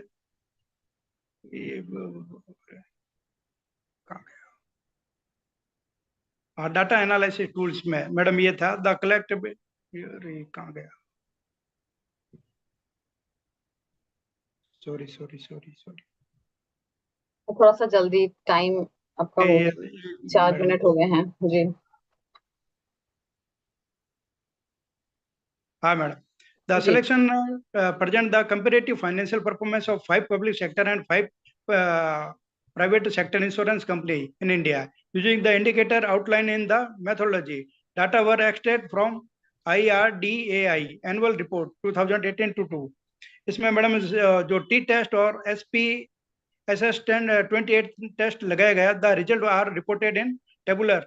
एक टेबल बनाई हुई है जो मैं प्रेजेंट उसमें नहीं हो पा रही है लैपटॉप से, लेकिन उसमें इंडिकेटर जैसे लिया है RONOW, rate on net worth का, जिसमें प्राइवेट सेक्टर के लिए तो 9.42 प्लस माइनस 1.87 आया, और उसमें प्राइवेट सेक्टर में जो SDA है वो है 13.56 प्लस माइनस 2.165। इसके साथ में मैडम इसमें ये जो इंटरप्रेशन का जो लिया था उसमें था public display contingency lower profitability ratio आया था। उसमें ये डाटा चला गया, ये रहा। सर आपका टाइम हो गया है, आप खाली मुझे इतना बताइए, आपकी पूरी स्टडी से एक लाइन में अपना क्रक्स बताइए मुझे, क्या निष्कर्ष निकला है आपने जो करा है ना पब्लिक सेक्टर और प्राइवेट सेक्टर इंश्योरेंस में। हाँ तो बस आप एक लाइन में बताइए। हाँ हाँ, from a managerial perspective, the research highlights key factor from the static public insurance about adopt digital technology. Private insurance तो कंपनी वो adopt digital technology and rationalize expenses structure and explore diversification in investment portfolio। तो portfolio है उसमें विभिन्न प्रकार के divert करता है। ठीक है सर, थैंक यू सर। आपका भी उसका 4 मिनट का टाइम है तो वो मैं देखती चल रही हूँ, नहीं तो बहुत सारे प्रेजेंटर्स हैं। थैंक यू सर, टॉपिक काफी पर्टिनेंट है हमारा इंश्योरेंस से related, public sector and private sector, so they focus more on the digital technology. ठीक है sir, thank you so much. Yeah, Susma P, Assistant Professor from MES College of Arts, Commerce and Science, Bangalore, Karnataka. Please unmute. Susma P, serial number 12.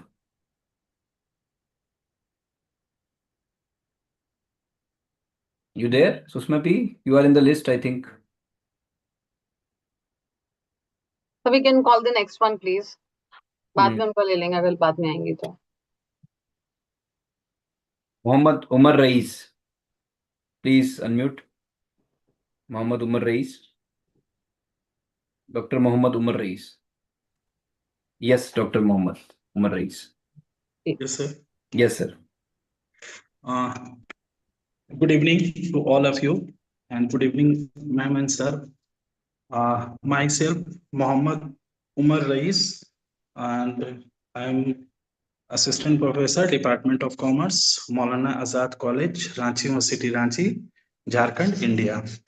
And now I'm start, my topic is impact of human capital and its complementary form on enhancing individual and organizational productivity in National Thermal Power Corporation. And I'm sorry once again unable to present my PPT due to heavy rain in Ranchi. And sir आप खाली मुझे 2 चीजें बता दीजिए। Yes, ma'am. आपका main objective क्या है and आपने क्या आरएम करा है, और तीसरा उसका crux. Okay, ma'am. Now my focus on topic is on human capital in NTPC, and basically we know human capital is associated with human assets such as education, health, and skill. Although it is intangible and it can be quantified and analysis. And now we discuss about direct to NTPC. NTPC is a thermal power plant company, It's basically total number of plant is 106, own and subsidy. And total capacity is production 82,977 megawatt. Okay, and now human capital expenditure by the NTPC company, employee of learning opportunity 46 hours, and man hours of safety training 4.52 millions spent on employee benefit So what is your main 6796. objective? Don't tell me this. आप मुझे खाली अपना objective बताइए कि आपने किस objective से ये रिसर्च करी है ह्यूमन कैपिटल से। वो मैं समझ गई, आपके हेल्थ सेफ्टी वेलफेयर रूल जो होते हैं फैक्ट्रीज एक्ट 1948 के रिलेटेड आपने बात करी है। So what is your main objective, one objective that you have research? हाँ जी। My main objective is to examine and analyze the impact of enhancing individual and organizational productivity of NTPC. Productivity, ठीक है। Yes, sir आपने क्या RM लिया है इसमें? Ma'am secondary data. अच्छा, secondary data पे, ठीक है। Sir what is the result that you have got out of it? And अगर आपने कोई टेस्ट कराया है या आपने खाली चार्ट्स बनाए हैं या आपने हिस्टोग्राम बनाया है तो वो एक बात अलग है, because you can not present. आप मुझे एक लाइन में अपना कंक्लूजन बताइए कि थर्मल पावर में इंडिविजुअल एंड ऑर्गेनाइजेशनल प्रोडक्टिविटी आपने कैसे पढ़ा या how do you intend to increase it? Okay. Now, ma'am, I discuss NTPC has established robust talent management system to ensure the company fulfill its commitment to providing significant growth and challenges. So, robust system को इन्होंने adapt किया है, जो कि इनकी financial stability it's a very strong. Okay. Now, NTPC places a high priority on attracting, developing, and retaining top talent, which has led to an impressively low attrition rate.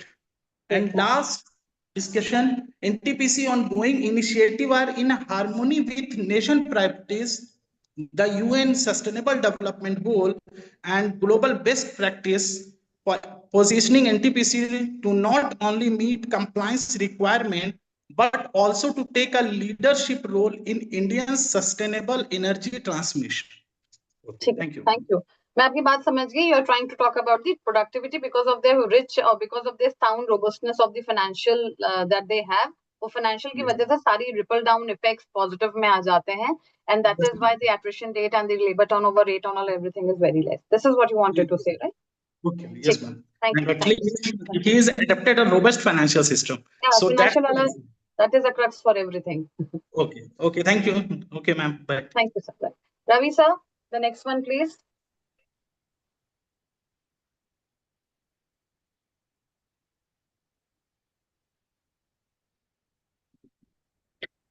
Yeah. So the next one is Mrs. Rashmi Ruchi. Mrs. Rashmi Ruchi.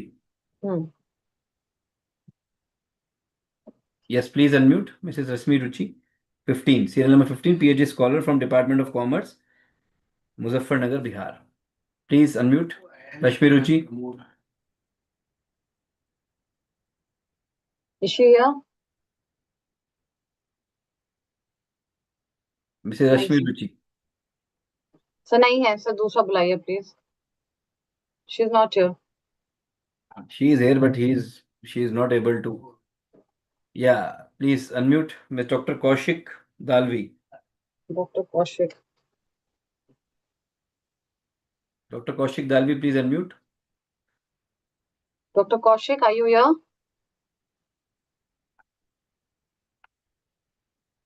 नहीं sir.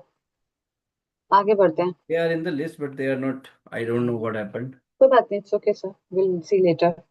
Those who are here, like let them get a chance to speak. Yeah, please open up your video. Those who are ready with your with the presentation, open the video so that I can. Sir, आप line से बोलते चलिए sir. I can call you. Yeah.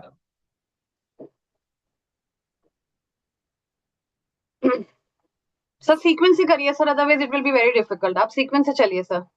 Yes. हाँ. After Dr. Kaushik. Yes, Miss Noor. Please unmute. Miss Noor. Miss Noor. Are you here? Yeah, she is in the list. Sir, everyone is in the list. What is more important? No, but they are in the list because of the presentation only. Otherwise, हाँ अभी तो नहीं available है ना sir, तो ये doctor नूर के बाद आगे चलिए sir. No, she is available ना, she is in the list. कहाँ पर है? शी इज नॉट मेरे को हियर। दिख रही है ना मेरे को मैं होस्ट हूँ तो मेरे को दिखता है पार्टिसिपेंट्स अच्छा के अच्छा, सारे मुझे नाम। नहीं हाँ, दिख रहा। बुलाइए सर, कहाँ है तो वेरी शी?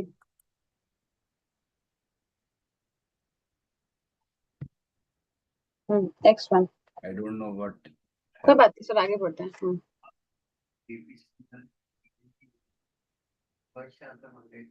सर नूर के बाद Prachi Chavan, please Prachi unmute Chauhan. Prachi Chavan. Prachi chawal.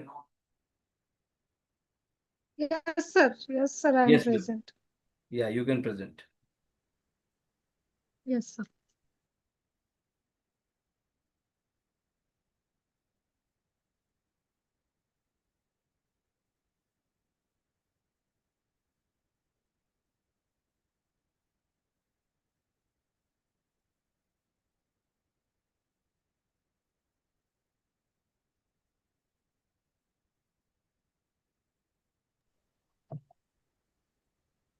Yes sir, कौन है नेक्स्ट में? Yes, yes, sir. Myself, Prachi Chavan from Yes, Prachi. Nasik. Okay. Yes, my topic is the role of artificial intelligence and chat GPT in enhancing the mathematical reasoning skills. Okay. So the challenges which we have faced due to AI, as we have seen that today now AI have taken over the system, teaching system also. So the challenges faced by using AI for solving the mathematical reasoning problems is pattern of prediction problem, poor accuracy rate and complex reasoning gaps are there. So in pattern, we can see the different models of AI are there. So if we insert any of the formula or any of the questions in that AI, the it may not give the accurate result because sometimes AI may not detect the formulas, symbols which are there in the mathematical question. So this is the main challenge. Then complex reasoning gaps means multiple hurdles are there in this irrelevant information. If we insert a question, we may get the wrong answer for it.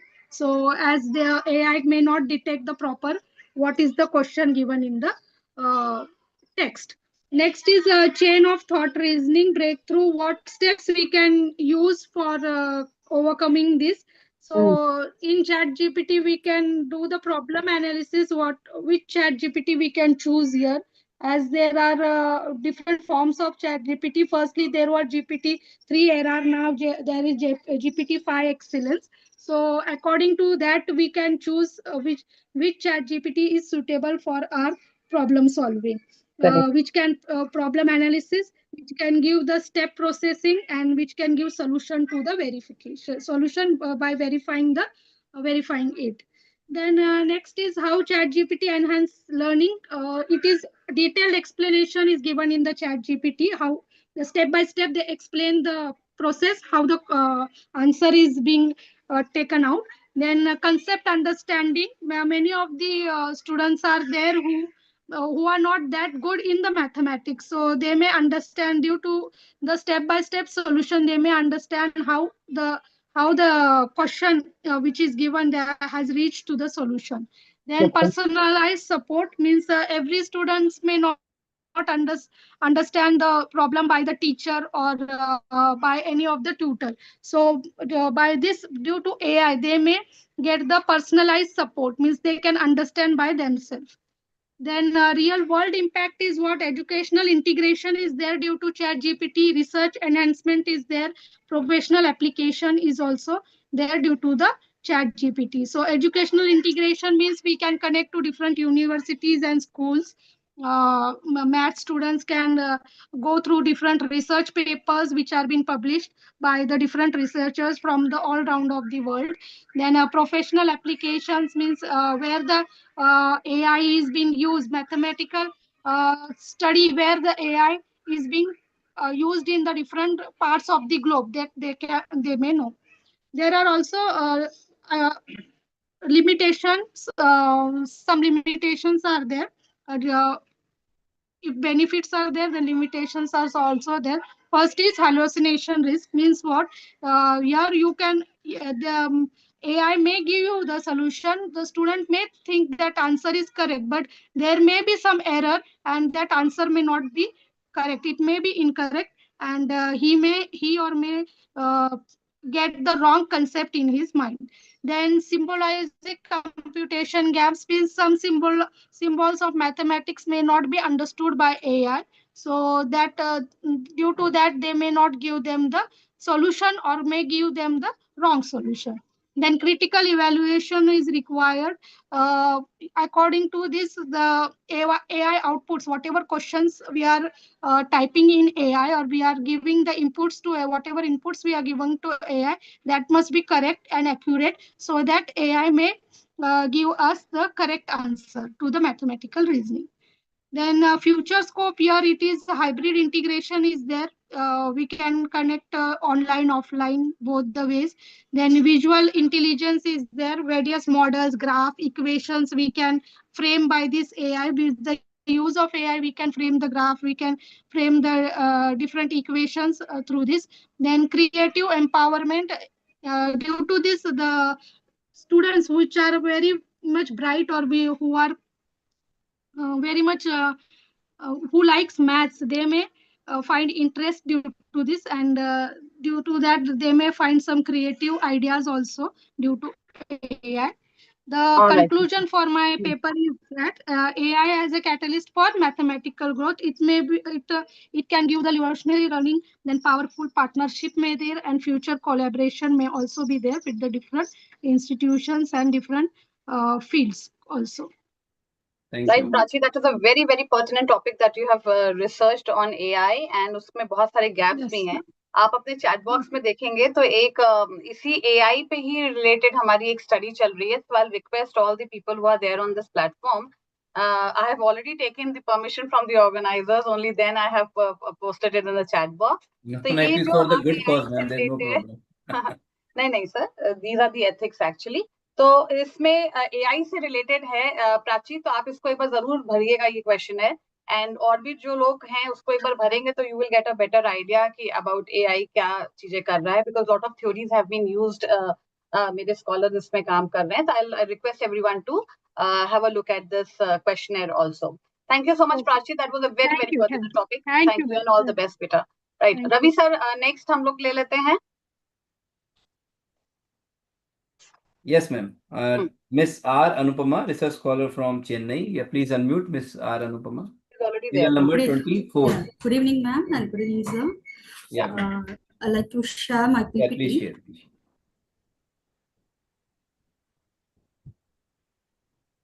Is it visible, sir? Yes, yes, it is, ma'am. Today, I'm presenting my research on edu-influencer credibility and social capital, bonding and bridging from female perspective. Ma'am, is it related to University of Madras?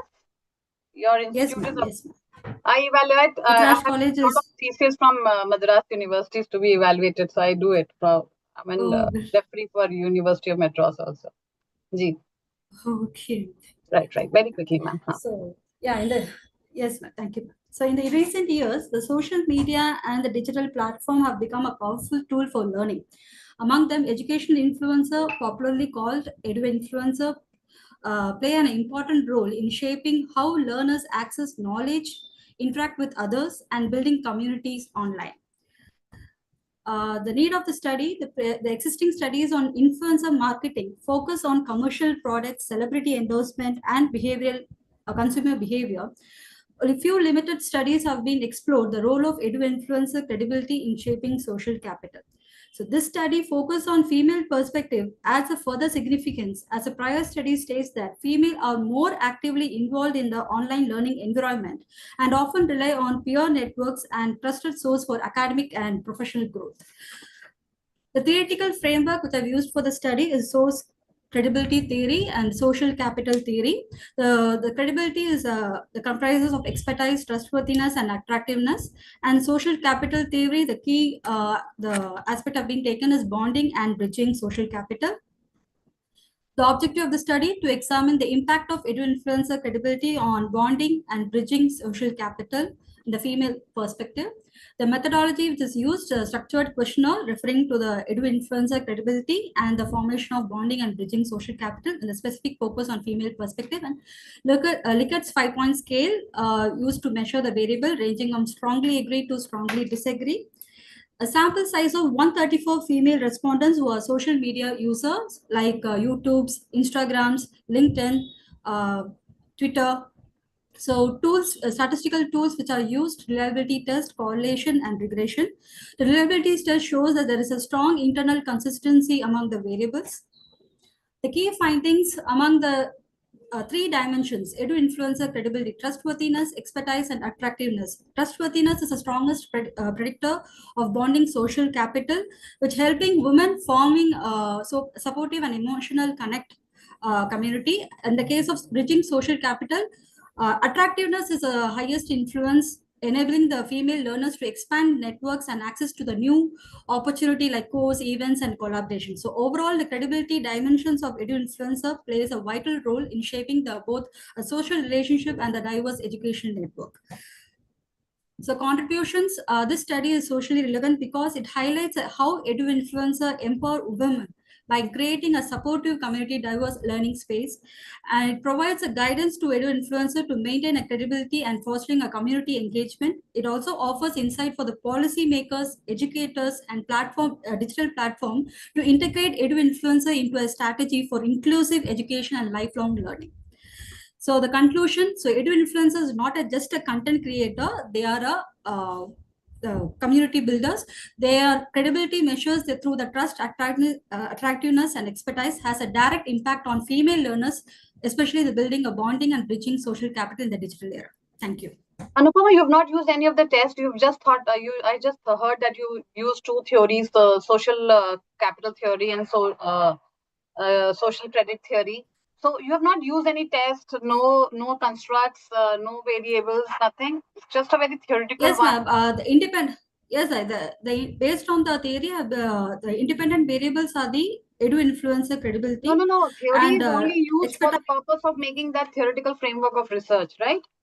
Theory जो हम इस्तेमाल करते हैं वो theoretical framework के लिए इस्तेमाल करते हैं, बट आपने यहाँ पर मुझे कोई स्टैटिस्टिकल नहीं, I was looking forward for some statistical analysis from your end. Multiple regression analysis has been tested. Based on that, I just saw that Cronbach alpha आपका है reliability का. I just saw that Cronbach alpha. So you've not used any other multiple reliability? Yes, sir. Multiple regression analysis have been tested, and even in that correlation ANOVA results have been included. And so you should have included it here in the presentation, actually. Sure, ma'am. Okay, I thought it's a 5 minutes presentation. Yeah, but sure, all this theory is not needed. The resource person, they only look for the analysis part, right? The model. Always remember, RM is the most important thing, even if you submit your thesis also. Thank you so much. All right. Okay, ma'am. Ravi sir, next one, please. Yeah, thank you so much. Yeah. Dr. Nishita H, serial number 12. Dr. Nishita. Yeah. No, Mr. Ram, please wait. I will call your name, then. Nishita, madam, Nishita, is she there? Unmute. Yeah, she called me actually. Dr. Nishita, sir, आगे बढ़ते हैं, sir is getting 7, please. हाँ. Dr. Nishita, please unmute. Ma'am 7 तक वैसे भी नहीं होगा. Dr. Nishita, please unmute. She's not here, sir. She just called me on the phone. कोई बात नहीं सर, आगे बढ़ते हैं. अगर नहीं 2 बार भी कॉल पे नहीं आ रहे, प्लीज आगे करते हैं. Why you are not able to unmute? She wrote in the chat box, not able to unmute. I am giving the, please unmute yourself. Right. Please unmute.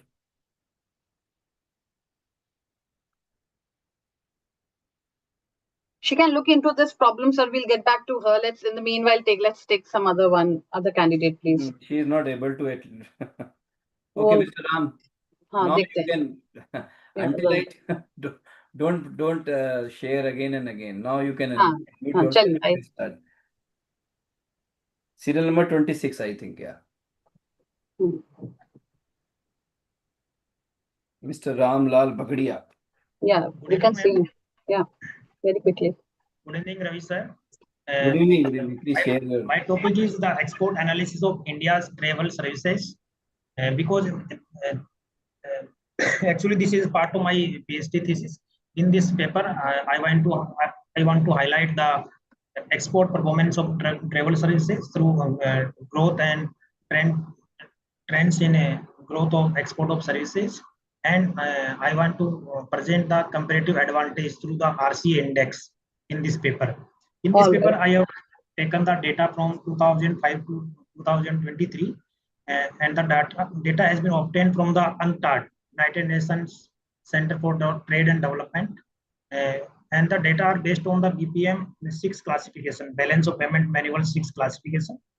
In this paper, basically the objective of this paper is to highlight the trends and patterns in growth of exports of travel services and the revealed comparative advantage at global level in the exports of travel services. This is the research methodology which I have discussed earlier. The data are based on BPM 6 classification, and the objective is to find out the volume and growth trend analysis, and to find out the contribution in the GDP, and the calculate the revealed comparative advantage. The focus area is that there are three basic regions for travel services across the globe. First one is leisure and recreational travel. Second is medical tourism, and third one is business travel. There are three basic motives behind the travel services at global level. This is the growth trajectory of the travel services. In 2016, the total exports of travel services is $7.49 billion, which became $32.19 billion, and this is the share of in the total services exports, which is 9.6% in 2023, which was 23 in the 2005 years. Next is the export trend analysis. This is shows the growth of travel services across the time period. And there are three segments: medical tourism, business travel, and leisure tourism. And COVID-19 impact and recovery. However, there is a positive trend in growth of travel services, but there is a disruption in 2020 and 2021 due to the COVID-19, in which the curfews are imposed, and the travel of persons were restricted by imposing certain rules and regulations by the recommendation of WHO. And this is the revealed comparative analysis. This is the main part of my study. In 2005, the revealed comparative advantage index was 1.42, which became 1.87 in 2015 and became 2.34 in 23. This is the as per my analysis of the data. And revealed comparative advantage, the index showing which value is greater than 1 showing comparative advantage at the global level, and less than 1 showing the comparative disadvantage at the global level. Analysis shows that India has a comparative advantage in exports of travel services, and which has an increasing trend. That's all from my side. And thank you, Ram. That was a very short and a crisp presentation, and a very rightly covered topic also related with the travel trajectories. So very rightly correct. It's all on the secondary data, so I can understand that you have used your RCA for this purpose. It's a nice presentation. Thank you so much. Thank Ravi sir, next one, please. Yes, Dr. Nishita, you can unmute now. Yes. Yes, thank you, sir. Yeah. Dr. Nishita, na? Yes, sir. Dr. Nishita here. Dr. Nishita. Yes, sir. Dr. Nishita, roll number 12. Yeah. I hope the screen is visible. Yes. You can start. Sorry for the inconvenience. No problem. And first of all, I would like to wish all the presenter, respected chairperson, and organizers, wishing you all happy Navaratri, and good evening, everyone. I'm really excited to be here today at the Global Conference on Multidisciplinary Research. And my talk is on AI tutoring in digital classroom. Is it bridging or widening the educational divide? So it's a topic that I believe sits right at the heart of the intersection between technology, education, and social justice. So to begin with the introduction, as ma'am told that I'll not be taking much of the time for the introduction and the theory part. Just I'll give the introduction and I'll quickly move to the methodology that I have used. So And we've understood introduction. your topic, ma'am. You just come straight away to the RM part. What your part? Thank you, ma'am. Yeah, I thank can you, ma'am. see. Thank you. You Thank you. straight away come to the RM. Yeah. The research methodology that I have here. 150 am I audible, ma'am? Yes. Am I audible? You are. Yes, you are, madam. I can see this slide also. You've taken a sample of 150. Please proceed. Yes, ma'am. The sample of 150 is taken for the students aged between 15 to 20 years in government, private, and semi-government schools in urban, semi-urban, and rural India. Has participated in sample, included balanced representative across in various income groups actually, and the demographic profile is like age, gender, school type, income, location is asked in the questionnaire, and structured questionnaire is framed, and opinion is collected from the respondents through the Google form, as we know that they are technophobia. And coming to the analysis part, mainly it composes indices like learning mean is taken, equity mean is taken, and also social mean is taken. You can see the research objectives. First research objective is that to do this, I have clearly stated 5 objectives. The first objective is to look at the learning outcome. Second is to assess the equity issues like affordability and connectivity. Third one is to show the social impact, like whether the students felt less dependent or coaching. And fourth one is to compare between the groups like urban versus and rural, and low income versus high income groups. And finally, to answer all the big question, are AI tutors a bridge or a barrier? And the methodology, descriptive statistics is done. You can see the analysis part. Median, standard deviation, and maximum minimum values are given. The comparison is done between rural and urban comparison, like learning mean, equity, and the social. The answers are clearly given. P-value and the t-test answers are given here. And the low and it is also done between low and high income groups. So the results here clearly says that here the first finding is on an average. And also I would like to tell you that ANOVA across all income groups, ANOVA test conducted, and these are the various pictures and the graphical representation of the overall analysis that findings of the study between urban versus rural, low versus high income group, and the people who are having access to AI tutorial platforms by their income groups, like 20 to 25K, 20 to 50K income groups. What is the accessibility that they have, number of students who are having access, and between 20K, if they have less accessibility to AI tutorials and also platforms. And the next one is that device used for AI tutoring. Like you can see smartphone users, laptop user, tablets users, and also shared devices user is also presented in a graphical format. And the next one is coming to distribution of hours spent on AI tutoring per week. On a weekly basis, what is the distribution, what is the hours that they have spent on the study and AI tutoring, that is also presented graphically. Here the x-axis shows hours per week and y-axis shows the number of students who are using it. I hope I'm not taking much of your time, ma'am. And the main conceptual of this study, I have actually drafted in a figure format so that it will be easy for understanding and presenting. Got your point. Very nice presentation and a very pertinent topic, Dr. Nishita. Yes, ma'am. Device, internet, and cost, social impact like collaboration and reduced coaching, educational inequality, whether it's a bridging versus widening. And the final thing is that learning outcome, is it comprehensive and confidence? And coming to the summary findings and the overall interpretation, as you are in a hurry, let me quick do the interpretation part. To discuss. So what does this mean in practice? First, AI tutoring.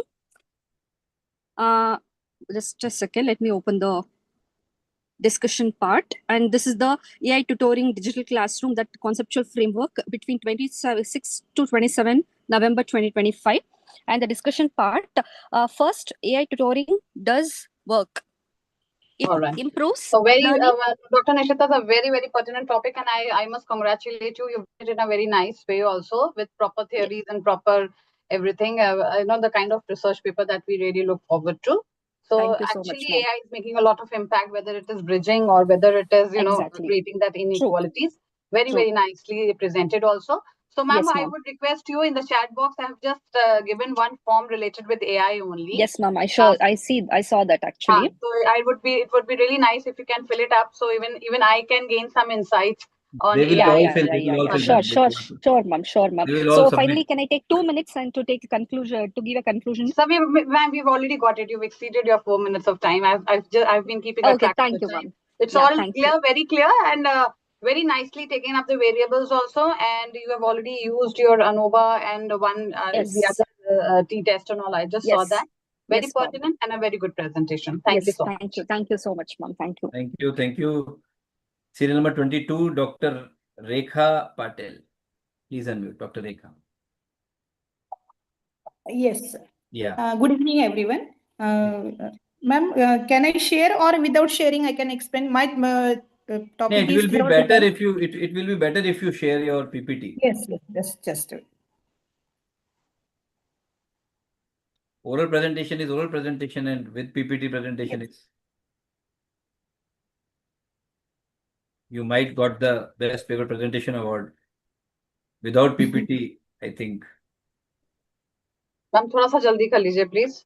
Yes, ma'am.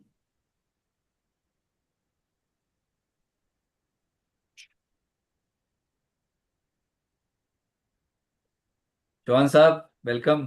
Ji sir, नमस्ते। कैसे हैं? बस बढ़िया बढ़िया बढ़िया। बहुत दिनों बाद दर्शन हुए आपके। हाँ सर, थोड़ा सा कॉलेज में भी वर्क लोड चल रहा है, थोड़ा सा लेट हो जाते हैं।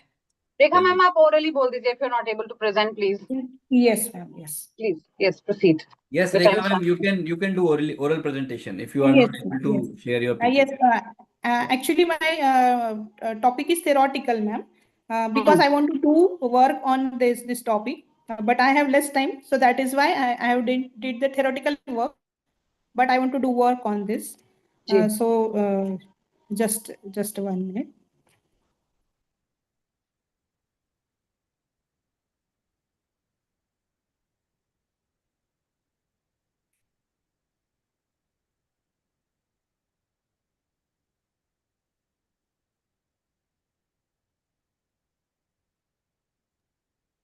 Rekha ma'am, what happened? You have already wasted your 2 minutes. Yes, sorry. Extremely sorry. What are you doing? आप ma'am, in the meanwhile, आप एक बार उसको streamline कर लीजिए. We can take up next presenter, so please, let your heart press with time. Yes. So I will invite you later. So Mosmi, Miss Mosmi, please unmute. Serial number 27, Mosmi Rothray. Please unmute. Yes. Yeah.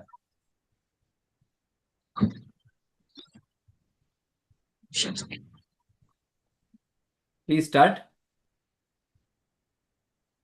Sir, am I audible?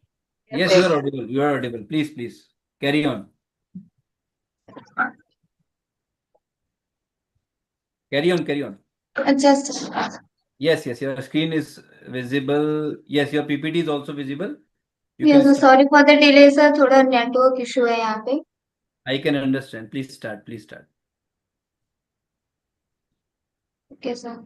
So, as I have chosen the topic cultural sustainability through gender empowerment, rethinking agency and identity. So this topic is both timeless and timely. For decades, women empowerment and cultural sustainability have been thought to be in juxtaposition with each other. Women's empowerment is always seen as something that results in cultural decay. Culture has been used as a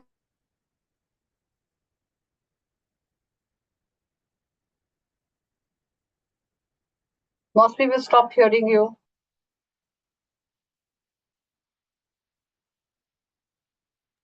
I think Dr. Raki, there is some network problem. So I think can we consider it? Yes, please, let's proceed, sir. You know it very well. It will take some time because still 5 or 10 participants are. Yeah, Manasa KN, serial number 28. 28. Manasa KN. Manasa. Good evening, ma'am. Am I audible? Yes, Manasa. Please start. Yes. Good evening, ma'am. Good evening, dignitaries. My topic is, it is a comparative study, ma'am, evaluating the impact of blended and technical course integration and Could you especially please open your video because you are doing oral presentation. Could you please open your video? Yeah, okay, 1 minute. Yes. Now you can present. Am I, sir? Yeah. Can I, ma'am? Yes, you are. Please proceed very quickly. Yes, ma'am. It's a comparative study for NEP, what is implemented from 2022 after COVID pandemics. And now the impact is right or in the right way or in the wrong way for especially non-technical students. For example, undergraduates of BCom means Bachelor of Commerce, Bachelor of Management, and all those things. Arts, especially in Tumkur University, curriculum has been pledged that first semester to a sixth semester for a technical courses as a commerce and management as professor. I have understand that it is based on a hands-on session. It will be a implementation and then experimentation is worthful for NEP policies rules as per given in the higher education strategies. But the curriculum has added only a theoretical part. So based on this, I have taken this comparative studies, especially for final year outgoings and present. The last NEP batch is running in Karnataka. So that I have taken that. In our campus, more than 60 to 70 campus are coming for a pool campus, but most of our people are not selected, even though they have a technical courses along with their BCom curriculars. So that I have taken a preliminary study by last 2 years or last 2 batches outgoings and presently there. So I have taken a primary data by them. So along with the 250 respondents, I have collected that a conclusive part with having a SPSS result. That is, the people required only a hands-on session to implement a higher education policy as per. I have framed that objective towards curriculum towards of careers of banking, especially because as a commerce, banking and account sections, especially government departments.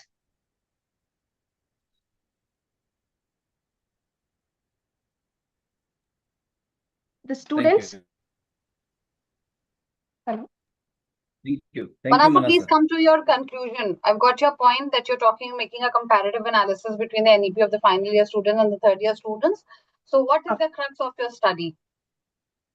For this comparative study has given a conclusion of, as I received the respondent, that is they required an hands-on 50 theory and 50 practical, as we are working in the practical ways. That means did you apply any of the test? Did you apply any of the test?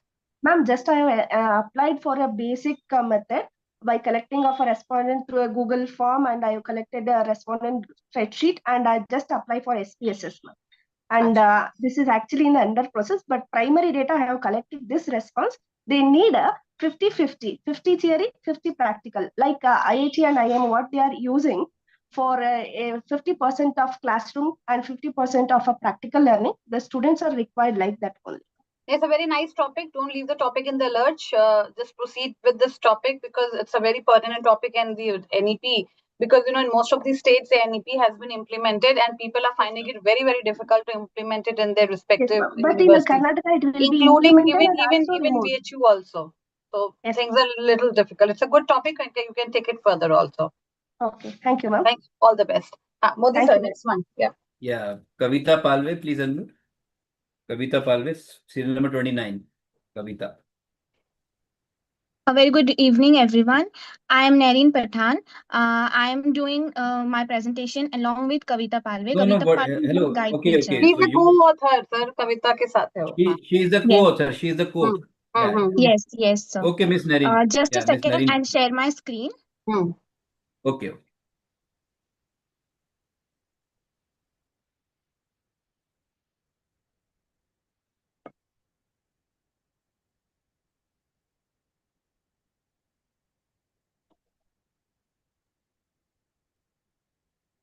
Is it visible?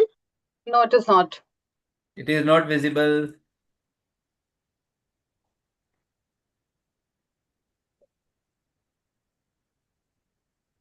If you are not able to share the screen, you can also do Give the presentation. presentation. Yeah, there's Okay, no okay. I'll start my presentation. I'll Yes. not take your time. Yeah. Okay, a very good evening, everyone. It is I'm an undergraduate student from Ashoka College of Education, Nasik.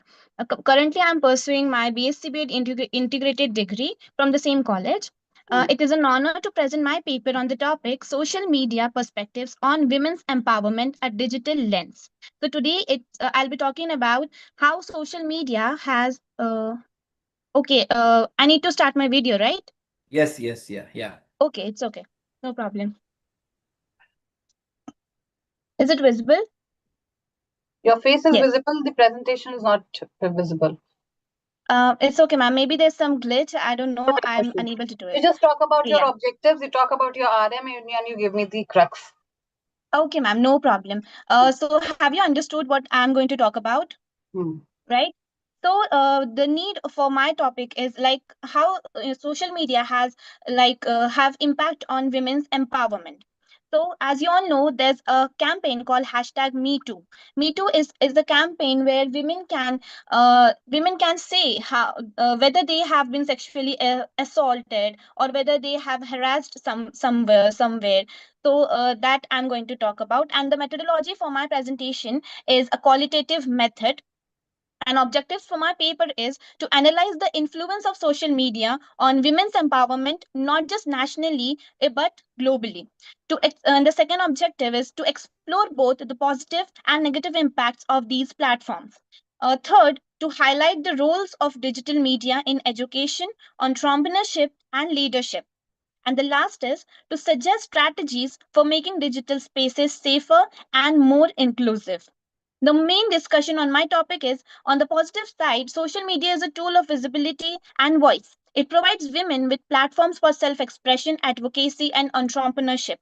Women who were once confined to the margins of society can now reach global audiences. I would request you not to read. I would, when you're presenting, it's not reading from the paper or it's not reading from the presentation. You have to tell me in a very crisp way that what is your, don't read. Okay. We are not here to listen to the readings of the presenters. It's a submission to the presenters, not to read. Please, if you have done your work, you can always put it in your words. Yes. Yes, ma'am, exactly. I have written it, but look, Reading I have written there's it. no time for reading, madam. You have already taken 3 minutes. Yeah. Okay, no problem, ma'am. So to the conclusion, I'll conclude my You topic. tell me about the So, methodology. आपने क्या RM इस्तेमाल करा है? I've understood you have used the qualitative. आपने उसमें कोई software का इस्तेमाल किया है? I have used a interview method. Okay. Yes, I took interview with women's age between 18 to 45. Okay. And yes, I have to spread awareness about social media. तो आपने Like you have only touched upon the personal वो जो Me Too hash वाला है आपने उसको touch upon किया है ना? Yes, So ma'am. how did you locate those women who have been victims of the sexual harassment or maybe something like that? आप इनको कैसे ढूंढी कैसे? How did you sample them? They, ma'am, I have spread this. I chose the survey method. So in my nearby area, I went and took a survey. Nadine, I would like to put it to your notice, beta, कि this is not the right way. क्योंकि it's like आप जब भी questionnaire या किसी को दे रहे हैं ना, तो you have to identify your sample. कि जरूरी नहीं है कि आपने एकदम blindly अपना questionnaire float कर दिया और जरूरी नहीं कि everybody would have been a victim of Me Too hash. Are you getting my point? No, exactly, ma'am. है ना? तो So, आपको you have to identify कि कौन से लोग हैं selectively, है ना? आप चाहे इसमें कोई भी सैम्पलिंग आप इसमें इस्तेमाल करेंगी, मगर आप एकदम कन्वीनियंस सैम्पलिंग की तरह पूरा क्वेश्चन आप एक साथ नहीं फ्लोट कर सकते हैं. Because it's a very yes, sensitive topic, you know, because it's a very, very sensitive topic, and above all, people would not like to speak on such topics, है ना? कि अगर कोई victim है, तो वो बोलना नहीं चाहेगा. So you have to be very, very careful. आप सबको उठा के दे देंगे, तो आपको तो response ही नहीं मिलेगा. Basically, ma'am, the function of my the base of my research is to spread awareness whether if they have been through such things, so they can share their views on such platforms, and they can use social media to share their views whether they have been assaulted or not. But even still, it's a very sensitive topic to touch upon. People would not like to share. All of them, they do not have that courage to come forward and share such things.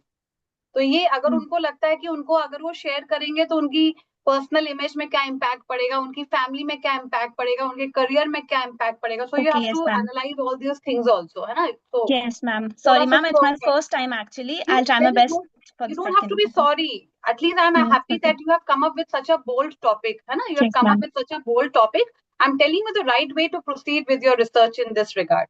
It's Yes, okay, exactly. है ना? कोई इसमें आपको sorry कहने की जरूरत नहीं है. I would rather No, no, appreciate it's that okay. you for taking up such a bold topic, but your methodology has to be right enough to get the right responses and the Yes. right effect of your research. Yes, ठीक है? ma'am, All exactly. right, Yes, thank you. ma'am. It's okay. चलिए, Thank you. Modi sir. Thank you. Thank you. Priyanka Morwal, please unmute. Serial number 32. Priyanka Morwal, Assistant Professor, Ashoka College, Nasik. Yes, sir. Priyanka. Yes, sir. Yeah. Please, are you going to share the PPT? Please unmute. Yes, sir. Okay.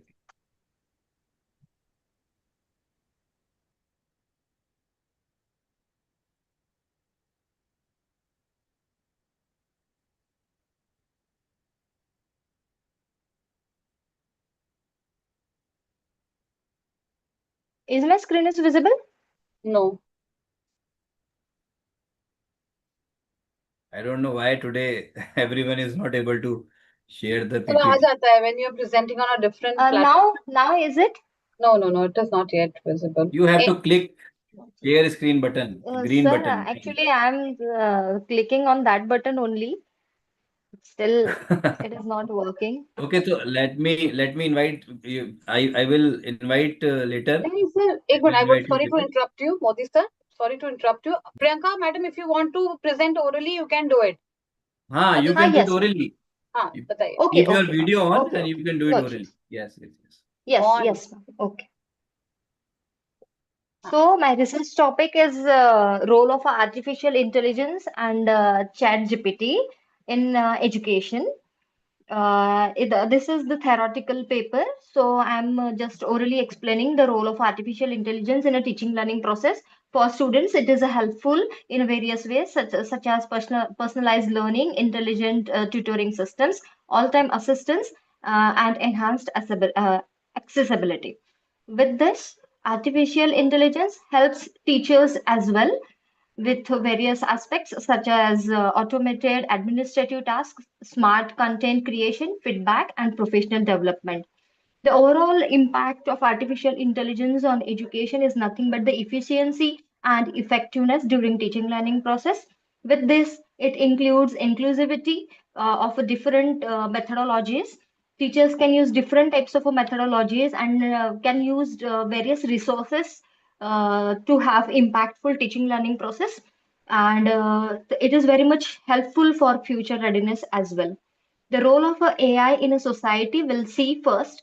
The role of AI can affect on healthcare, on education, in business and transportation as well. The current application of artificial intelligence in education is nothing but personalized learning, intelligent tutorial system, automated grading and feedback, content generation, etc. For the learning environment, we should have enhanced engagement, fostering critical thinking and accessibility. For that, AI helping us all the time. Then important consideration related to the Priyanka, AI would is like to nothing stop but you in the middle. We are not having a lecture, है ना? हम लोग यहाँ पर lecture नहीं ले रहे हैं. हम लोग topic के बारे में advantages and disadvantages पढ़ने के लिए नहीं है. You have to tell us कि अगर आपने इसमें कोई research करी है, तो what you have done it. Everyone is aware about the AI. Please be specific. Are you getting my point, Priyanka? What I'm trying to put it across to you? yes, yes. आप मुझे lecture, आप मुझे बताइए कि what you have done. या if you have identified any gap, तो उसके बारे में आप हमें बताइए. Everyone okay. knows, है ना? Are you getting my point? अगर आपको लगता है कि कहीं पर कोई gap है, because you know everyone knows कि क्या advantages हैं, क्या disadvantages हैं. We are not here to listen to those advantages and disadvantages. आपने कोई gap को Okay. identify किया है, कोई theory identify करी है, कोई variables identify करे हैं, कोई construct identify किया है, कोई test किया है, तो वो बताइए. That is the right way of doing a research. Okay, ma'am. Only the thing is that while using artificial intelligence and chat GPT, both are playing crucial role in shaping the future. Okay. and they offer the opportunities in education, business, and as well as in a daily life. These are your Again, thoughts. आपने research क्या किया we Priyanka? have to be responsible while dealing with the artificial intelligence and ChatGPT. That's it. ठीक है. Are you a research scholar? Yes, ma'am. All right. So आप इसमें क्या करिए, जैसे I have just given a small form, आप in chat में देखिएगा, Yes, ma'am. है ना, आप इसको Yes, भरिएगा तो you will get a better idea कि जैसे अगर AI का भी Okay. है तो AI में like we have identified a gap and then हम उसमें कर रहे हैं, तो इसी तरीके से आप भी कोई gap को identify करिएगा and तब उसमें research करिएगा. Are you getting my point? It's a good attempt, Yes, and yes, you know, definitely. once people they come on the platform, उनका confidence level बढ़ता है, so it's okay, but you know, you have to identify the gaps, then you do the research and then you present it. Okay? Okay. Yes, ma'am. Yes, definitely. और Thank you, इसको ये ma'am. देखिएगा, ये वाला form इसको होता है तो भरिएगा तो you will get a better idea कि हम कैसे क्या चीजों को पूछते हैं. ठीक Yes, है? ma'am. Definitely, I will. Yeah, All the yeah. best, Priyanka. Thank Okay, you. right. Yeah. Adi sir, Yes, ma'am. next Yeah, one. Sushmita, please unmute. Serial number 34. Sushmita, research scholar from Punjabi University, Patiala. Yes, ma'am. Hello, ma'am. Hello, sir. Yes, please start. Let me share my screen and then I'll talk. Yeah. Okay. Hello, everyone. Here is my topic. I'll be very precise to my topic, ma'am. My topic is tracing the development of glass ceiling research, a quantitative perspective. Let me explain you the term, what is glass ceiling? It is used in 1980 by Lawden, and it is used as a describe invisible barriers that hinders women's professional growth in corporate environment or any other sector as well.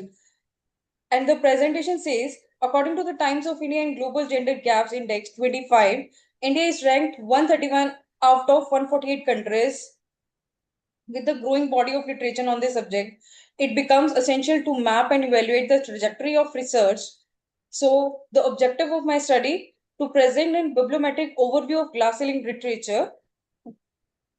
RM I have gone through the Scopus database, ensuring comprehensive coverage of peer-reviewed literature on the glass ceiling. After applying all the relevant criteria, I have discovered only 402 articles, and the bibliometric analysis was conducted using RStudio and WOSWare. And this is the complete information which I have done regarding my paper. This shows, ma'am, are you able to see my screen? No, we are not able to screen, but I can understand about the bibliometric. वो मुझे पूरा पता है, आप बोलिए. I can get it. Let me share my screen, ma'am. I've done it. आपने networks बनाए होंगे WOS viewer से. हाँ, now it is. Yes, ma'am. Yes, ma'am. Now it's visible. This is my. I got it. Huh. This is my whole presentation. What I've talked about. And this is my data. Next is I have by using WOSWare software, I have done co-authorship network among the countries, like between how many authors are engaged within different countries. Next is bibliographic coupling of articles. It means it provides the connection between citations and papers. Next is the table presents annual scientific production from 2015 to 25 year, and which shows in 24 we have the maximum number of papers on glass ceiling, that is 58. These are top 10 journals which shows the maximum number of articles on glass ceiling, and these are the relevant authors which provides maximum papers. Next is influential institutions. These are the universities which have presented the paper on glass ceiling, and here the table shows the country-wise production, and India is the number one second, and it shows 118 papers. Now the conclusion is, it highlights a consistent rise in glass ceiling research supported by strong international collaboration between United States, United Kingdom, India, and Spain. And my limitations of the study says I have taken only 15 to 25 years and used only software RStudio and WOSWare, and there might be another software like SiteSpace, and the scholars might use another gap year from 18 from 1960 to 25, or maybe as like they want. That is my presentation all about. Thank you, Thank ma'am. you, Sushmita. That's a nice presentation. Bibliometric में ज़्यादा कुछ पूछने का है नहीं. Everything has to be put in the sphere and you get everything. Thank you so much. Sure, All the sure, best. ma'am. Thank Yeah, you, ma'am. all Thank the you, ma'am. best. Yeah. So next one, please. Yes, ma'am. Yeah, Hmm. Sumana Chatterjee. Yeah, serial number Yes, sir. 35. Yes, Sumana sir. Chatterjee. Yes, sir. Good evening. Good Good evening. evening to all dignitaries, all respected sirs and madams. Okay. And this is actually a Python data analysis for detection of human bone fracture. And this is under computer vision. Yes, CNN image analysis, computer vision, innovation type. And the research objective is detection of two types of categories, whether fractured or not fractured. Under Python Google collaboratory platform, this has been done and the accuracy achieved 99%. The research motivation is this, the research hypothesis is also as I stated, that whether from the patient's image, the X-ray report of human bone fractured or not. And this is the methodology. Firstly, all the pre-processing from importing libraries dataset, then data augmentation, pre-processing. Then the model is under CNN, computer vision. This is the evaluation. And then after creating the model building, the external test predictions. The data set is collected the main from Kaggle, yes. And the training data, 80 to 20% training and test the ratio. Then the main data set from where collected the test data tested from that set, and another Kaggle data set for bone testing that is also subjected to analysis, that and check that this is also happening, able to predict the bone fracture as fractured or not. And another set this is also running, and after that, yes, this is the training data picture of the training set and CNN model architecture, what actually done in the 224 to 24 RGB images. This is convolution, batch normalization, maximum pooling layer, dropout layer, and the activation is ReLU activation. Sigmoid classification is done for the external layer, the output layer, binary classification for two types of levels, fractured or not fractured, optimizer, ADAM optimizer. And the training evaluation part, the epochs taken here with 10 epochs. This is actually the whole execution process is taking lots of time. So had to wait for that. Ultimately, the result obtained. Training, test, and validation set. And this is the confusion matrix and classification report: true positive, true negative, false positive, false negative, and precision recall accuracy almost 1. This is the true positive and true negative ratio as seen here, and the other false positive, false negative 0 and 4. This is the picture of another test from outside, which actually subjected to. This is also link applied from Kaggle dataset also. This is the test data. This is strain loss, validation loss, accuracy, what actually here, sensitivity, validation, sensitivity. Initially, this is different, but at the end, as it is seen, that almost same. The train set and validation set for loss, for accuracy, and sensitivity. Yes. And lastly, what done, this is the another dataset picture. Yes, this one. This is also going fine. And lastly, one single sample image from obtained from net, that uploaded to the Google content folder for testing, that what types of result it is getting. Then tested that yes, for this case, it is answering that not fractured. So in this way, can analysis that if some sample test is uploaded, that it will give the response for patient party. Yes, this is the collaboration, maybe collaboration with medical diagnosis center or some data science company. In this way, with good accuracy by AI and machine learning, can without human error that can sometimes happen, can get the output. Yes. And in Thank you, ma'am. yes, That's a yes, quite, like, I would not be able to comment much on this because it happens to be more of a medical background study. So, yes. but whatever it is, I could decipher a few things from your presentation. So this is again a way by which we can decide, the bone fractures with the help of the programming languages and Yes. use of AI. So Yes. that was a brilliant one. Thank you so much, ma'am, and all the best for your future research. Thank Okay. you. Thank you. Thank Thank Modi sir, can we go ahead with the next one, please? 36, Very quickly. Soni Kumari. Soni Kumari, please unmute. Soni Research Kumari. scholar. Yeah, Soni Kumari. Yes, Soni Kumari. Carry on. Good evening, everyone. I am Soni Kumari, research scholar. My topic is gender perspective in work-life balance, challenges of women employees in healthcare sector of Bihar.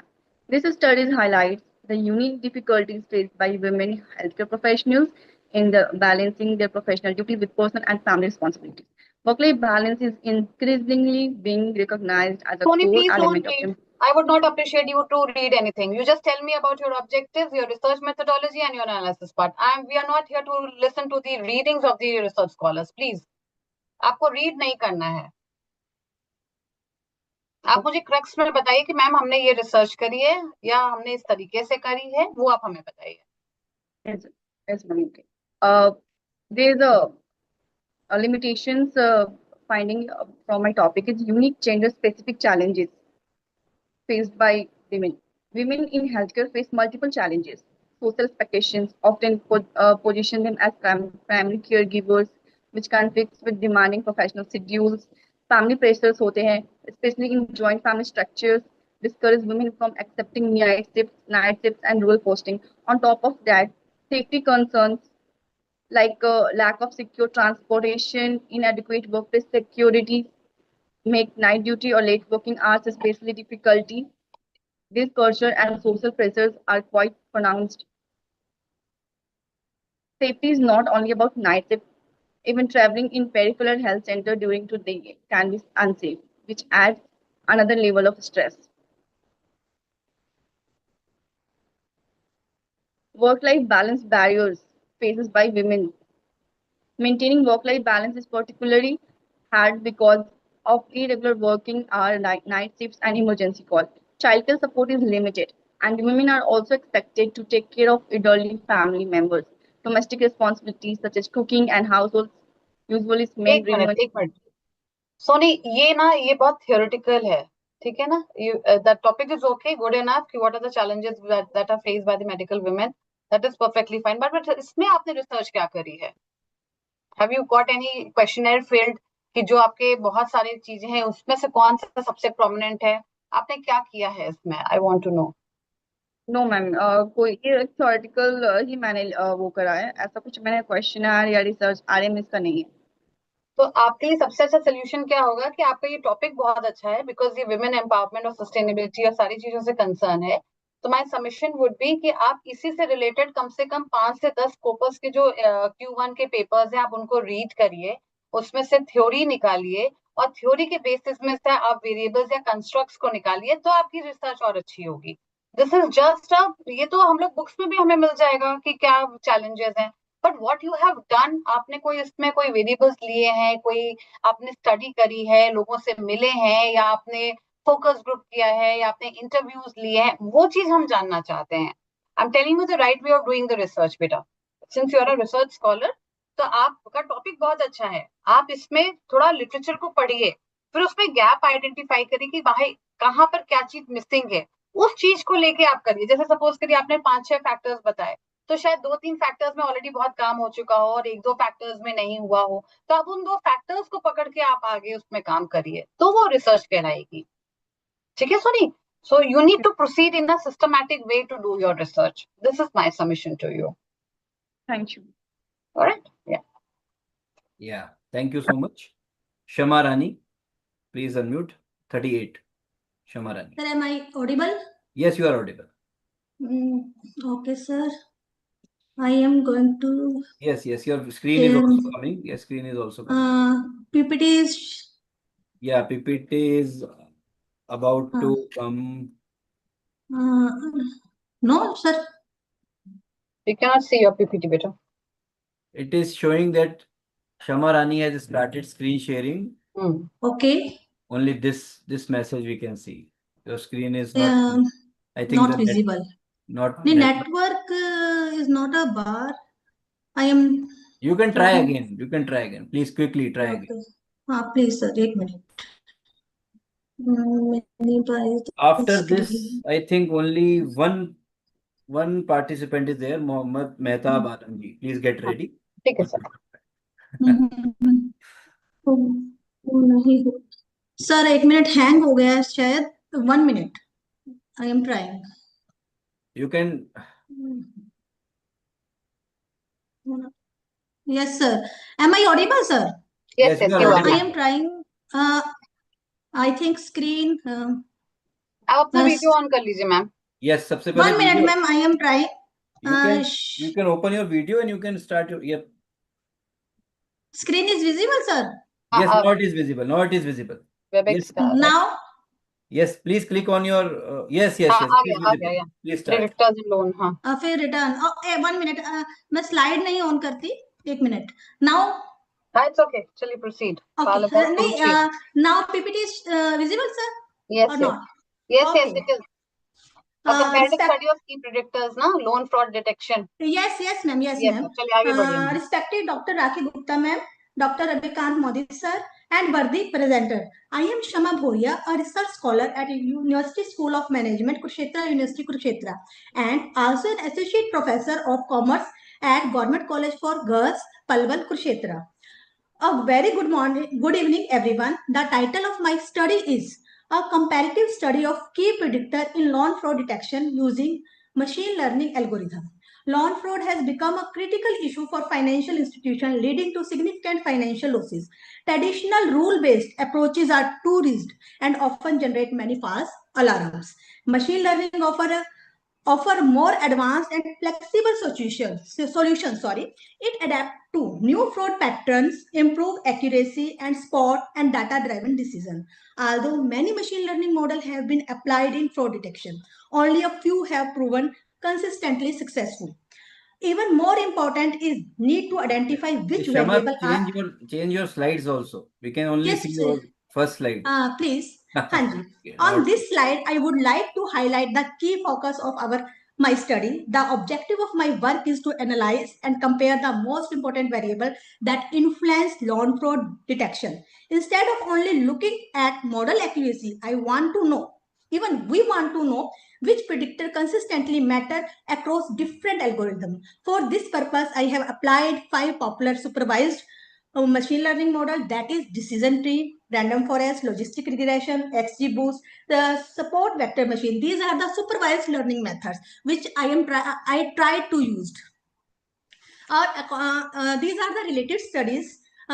Different authors highlights that early detection is the most effective way to minimize fraud losses, highlighting the importance of adopting algorithm and automated system. Arun and his fellow also utilize the historical loan data with machine learning to identify safe applicant, showing how predictive model can support bank in managing limited resources. And at the end, just like Sharma and his colleague developed a machine learning model to help bank identifying reliable borrowers, addressing the critical challenge of limited lending resources. Together, these studies show that while machine learning improves fraud detection and credit assessment, there is a still limited focus on comparing model to identify the key variable most responsible for detecting loan fraud, which is the gap of the study addresses. In this slide, I am showing the methodology part of my study. In this study, data from Kaggle, the data set was taken from Kaggle containing 32,580 loan records with 13 variables. In this study, one is the dependent variable, that is the current loan status, whether the loan will be converted in fraud or non-fraud. While the other 12 variables such as customer age, loan amount, employment duration, and interest rate were treated as predictors. Data pre-processing. Missing value were carefully handled by filling numeric value with mean and categorical value with mode. Categorical variable were encoded and unnecessary symbols like currency sign, percentage mark were removed. This ensured that the data was cleaned and ready for model training. We then trained 5 different machine learning models: decision tree, random forest, logistic regression, XGBoost, spot vector machine, to ensure the fairness, and all the models were trained on the same clean data set.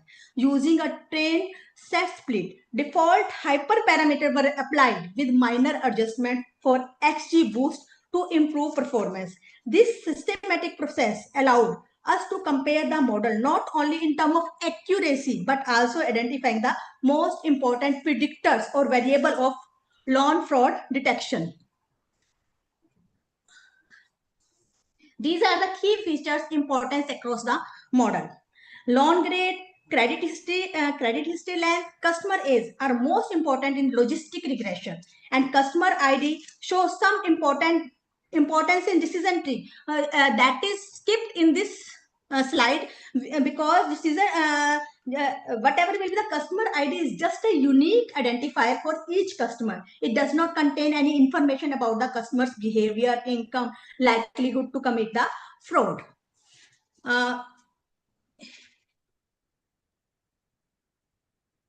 In this slide also show. In this slide, I am also showing the loan grade, credit history length, and customer age are most important in logistic regression. Customer ID is not so play a very important role.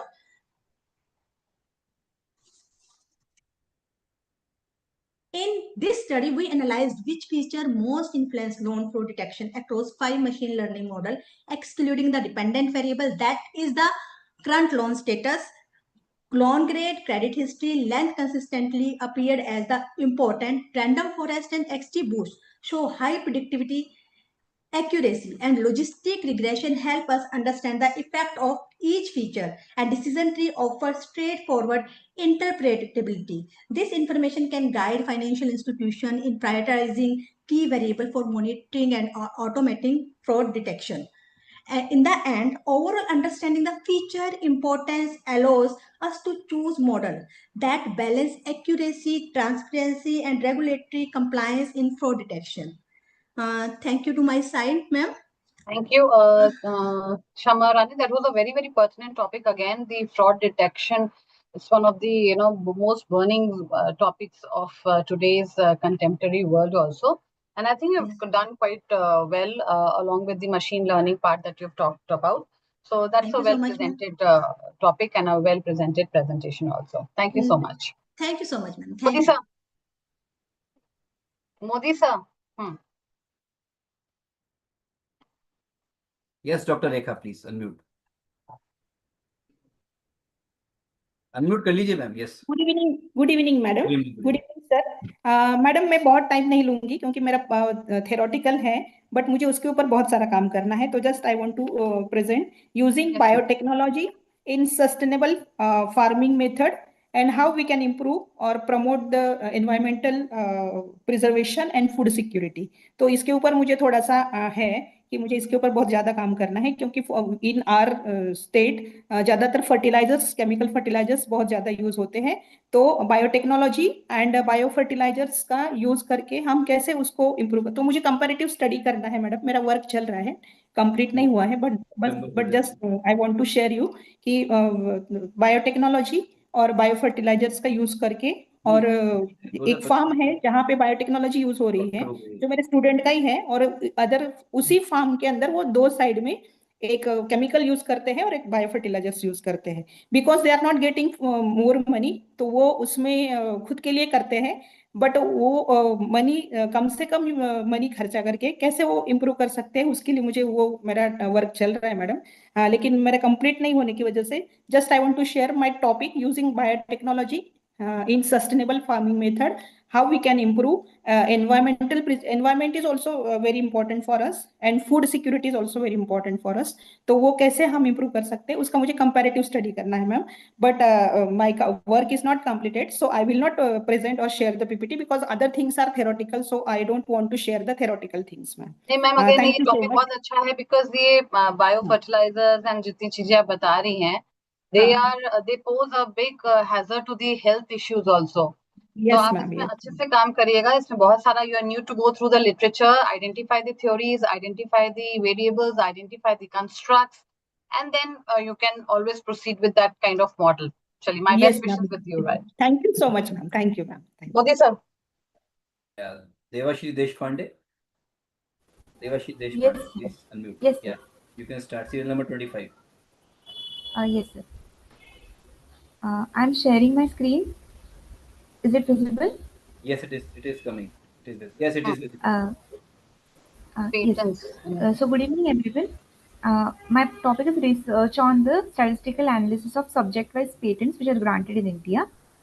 So taken into account the various intellectual properties, I have only focused on the patents which are granted as well as which are filed in India. So subject-wise, there are 15 subjects under which the government of India is granting the patents. The objective of this study is to identify the gap between how many number of applications are filed against how many are granted, which state is having maximum number granting and which is having the minimum number, as well as which subject matter is more specific upon maximum and minimum number of granting. So this search is based on the year-wise comparative analysis. I have taken into account 3 financial years, and it is a quantitative analysis on the secondary data which is occupied from the governmental website.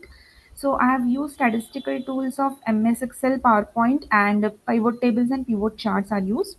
So here we can see a graphical representation of granted versus filing. In the state of Maharashtra for the year 21-22 and 22-23, we could find that the highest number of grant have been given. But in the year 23-24, the state of Tamil Nadu have granted the highest number of patents as well.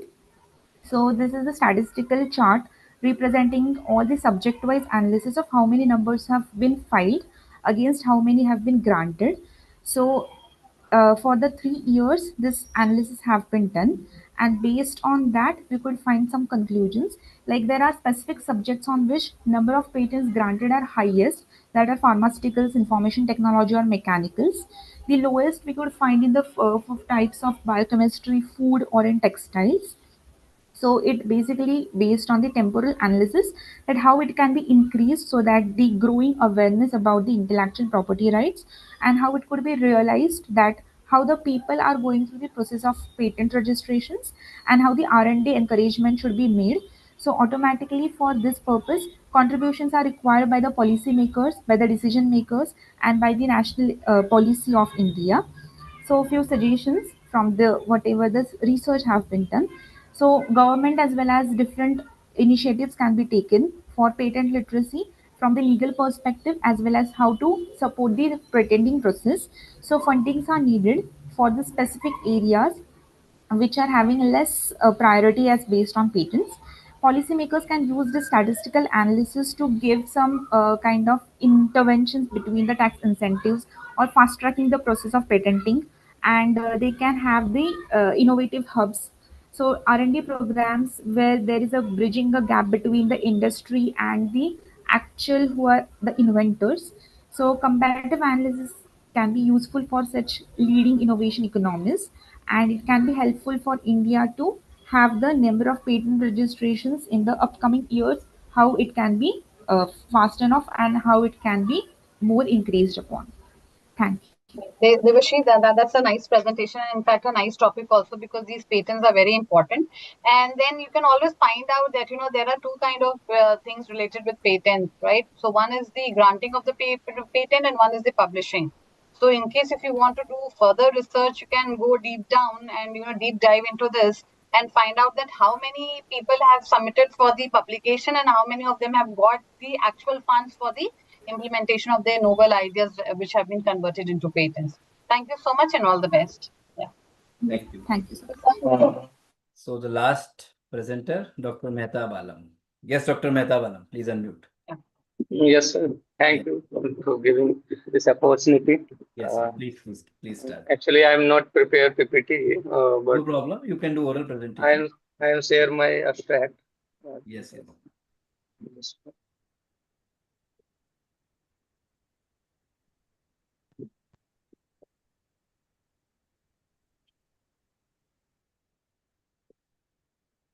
Yes. Now you can do your presentation. Okay. Good evening, sir, and good evening, ma'am. Here I am present my paper, and topic is the role of AI-driven social media in achieving sustainable women empowerment. I am Dr. M.D. Mehta, I'm Assistant Professor, Department of Commerce, GD College, Begusarai, a constituent unit of Lalit Nayan Mithila University, Darbhanga, Bihar.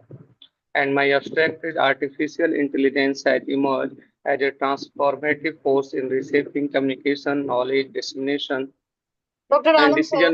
I would like to Yes, sir. Stop you right here sir, please don't read, आप अपने words में बताइए कि आपका काम क्या है. That I would appreciate that way. You know, when you are an assistant professor, there is no point reading on the screen. ये इतना बड़ा रीड करने के लिए हम नहीं सुनेंगे. आप हमें अपने वर्ड्स में बताइए what kind of work you have done, and then we can proceed. Actually, last night, yesterday, I registered, and I think we will be chance to second day, but luckily I registered for last That's first day. perfectly fine. So, okay. So this is last conclude myself. AI-driven social media hold transformative potential for women empowerment within sustainable development framework. However, maximizing its benefit requires robust governance, ethical AI design, inclusive policy intervention, and proactive measures to close the digital gender divide and prevent technology-facilitated gender-based violence. Actually, I think AI is a very important role play in the such type of things that violence, harassment, and this type of many cyberbullying, and this is preventive and content moderation sentiment analysis. This is my hello. हाँ सुनाई दे I'm रहा है. audible? Yes. Actually, ma'am, I am not prepared well, so that's my. जब आपने काम करा है तो उसमें प्रिपेयर वेल होने का कोई बात ही नहीं होता है. You have done it, तो आप हमें क्रक्स में बता सकते हैं ना. The topic is very pertinent, and I, being a female, my ears they get a little broader when we talk about women empowerment all the time. तो आप हमें क्रक्स में बताइए कि आपने कोई क्वेश्चनर अगर करा है या उसको डेटा कलेक्ट करा है या कोई थ्योरी का बेस लिया है जिससे आप. हाँ जी. Actually, I searching the Google platform and many secondary data uses, but not prepare तो questionnaire सेकेंडरी and डेटा आपने कैसे लिया? ये विमेन एम्पावरमेंट का आपने कोई सेगमेंट डिवाइड किया है कि हाउस होल्ड का करेंगे कि आप बिजनेस वालों को करेंगे या कोई जॉब में है? आपने कुछ क्राइटेरिया बनाया होगा. कैसे आप इसको विमेन एम्पावरमेंट कैसे मेजर करेंगे आप?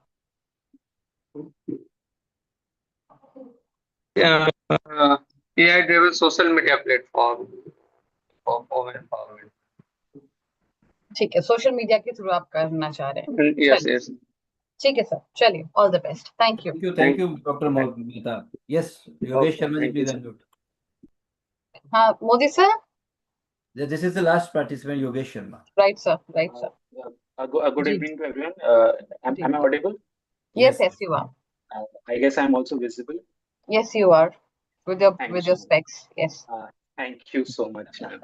Respected chair, distinguished scholars, and all the fellow presenters present over here. Myself, Yogesh Sharma. I'm student of Department of Political Science from Ravinshra University, which is in Cuttack, Odisha. First of all, with keeping the time constraints in mind, I would like to thank the institution for providing me this great opportunity to present my paper. The title of my paper is The De-Dollarization and the Evolving Global Multi-Order. So, esteemed guests, we have seen that from the last 8 decades, the world has been revolving around the single primary and the most dominated currency, that is United States dollar, USD. Since the Bretton Woods Conference in 1944, we have seen that it has now emerged as a monster, as a primary and the most dominating currency in the world, which is being used in almost all the financial settlements, in all the multilateral and the international financial institutions like World Bank, IMF. This is a great thing because it is giving a uniformity to the world. But on the second hand, I want to also throw light on the thing that it has been giving undue leverage to the United Nations, sorry, United States. As due to this economic leverage, it is now being able to detect the trade flows, is now controlling the petrodollar economy, and it has a far-reaching implication of hegemony over the other nations. But that the history is great. That the history has taught us that no single economy, no single nation has been eternally powerful. So now in this unipolar world, we are seeing that challenges has been emerging to oppose the hegemony which is being used by the United Nations and the West as a whole. The basically the South Asian nations are now coming together, forming alliances, forming regional collective power to challenge the hegemony of the West. In this regard, de-dollarization is the most important thing, which is now being given the most focus. As United Nations is now using economy, the dollar economy for pursuing its own strategic and national interest. It's now imposing unilateral sanctions over the nations. It's now throwing absurd tariff rates on nations, not only on rivals but also on the allies, which is now being detrimental to their own financial and foreign policy as well. We can say that Washington has now transformed the neutral currency institution into a form of weapon against the other nations. So this weaponization is not being just unnoticed. Various nations, especially in the Southeast, are now forming alliances in order to challenge it. The local trades are being done in their local currencies right now. Maybe the debates have started. Maybe it's from Beijing, Brasilia, Yogesh, please tell us Johannesburg, what New you've Delhi. actually done. Please don't, I would like to interrupt you right here. Don't give us the lecture, what here, there. You just tell me what gaps you have identified, what you have done actually in your research. We would appreciate that aspect more. Yeah. Okay, ma'am. Now coming to what I have analyzed, what I have find out from various reports from BRICS, SCO, New Development Bank, there are being recent trends in which we can find that nations are being now withdrawing from the monopoly of dollar and now coming towards the situation where they are now seeking credible partners in their own locality, in their regional diaspora, so that they can have a situation where the world is not been dominated by a single nation or currency, but rather they have say of their own. Especially in China and in India, we have seen that we are economically gaining more power. So now we are in the situation that we need to dictate our own financial interest, our own national interest. In this context, I have taken various case study, but I don't think that I would be able to present in such low time. But I will definitely explicitly will mention in my paper which I will presenting to the institution. The analysis is this: the de-dollarization is not something which can be done in a single night. It is a Correct. painful process, but it's the reality of the world. We need to now withdraw from the uncontested dollar hegemony and now move forward for making our own economy for our own regional power, enabling them to work for their own interest. All I can say is the de-dollarization is not a fallacy, but it's a truth. And now we are moving towards a world which now where now nations are now coming together to understand the reality of the world context, and we are going to form equitable partnership so that we can pave way for a more sustainable and equitable world order. I think that's all from my side. If That's I a want very to say the nice one, Yogesh. So it's a very new concept of people making a shift from dollar to the other. As you said, seeking collaboration and where they think they have their independency. I think that's a very nice topic. You can build up a little more on that. You can read little more literature, and I think you can come out with very effective and research on this. It's something seems to be very very new concept. Because the way Trump is behaving in a very irrational way. So definitely people are withdrawing themselves from the association of US. And of course, India is also a budding economy. So, we are always on the path of the development. Very well said. Thank you so much, Yogesh. Thank you, Chige ma'am. Ravi sir. So that was the last presenter that we had. Thank you. Thank you so much. First of all, ma'am, thanks to you. Despite your busy schedule, you have gave your time and It's a pleasure. you gave the fruitful remarks to all the presenters. Thank you so much on behalf of the organizers, Dr. Raki, the chairperson of today's session. ma'am, your any remarks, short remarks to all the presenters? Sir For you. Short remarks यही है, जैसे मैंने starting में बोला था कि ए और ई का ध्यान रखना है. AI is helping us to get automated and E is helping us to elevate. तो हमें बहुत ज्यादा अपने आप को ऑटोमेटेड मोड में नहीं लेके जाना है without losing our own identity. So we have to believe in the kind of research that we do. So it's like intelligence meeting the impact. So AI हमें इंटेलिजेंस दे रहा है, वो ऐसी चीजें बता रहा है जो हम सोच भी नहीं पा रहे हैं. तो इंटेलिजेंस को we have to use it in the right way to create that kind of right impact.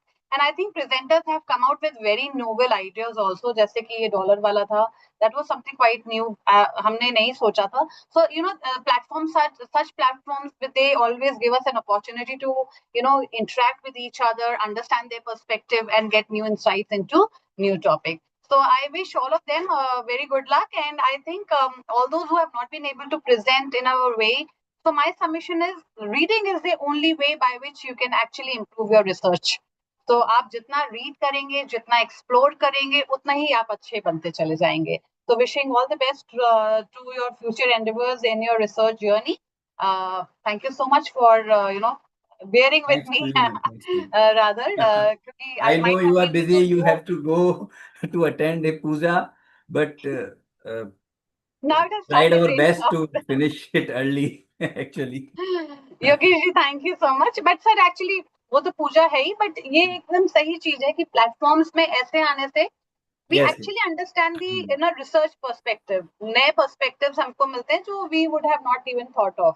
So even I keep on learning from such platforms, and thank you so much for inviting me. Thanks. And my association with Inspira is a very special one. Yes, So, and of course, I love to see that smiling face of Dr. Aarti, ma'am, also. And Yes. above all, the way she speaks and the charm that she carries and the grace herself she carries here on this platform is very, very catchy and a very what to call it, ma'am?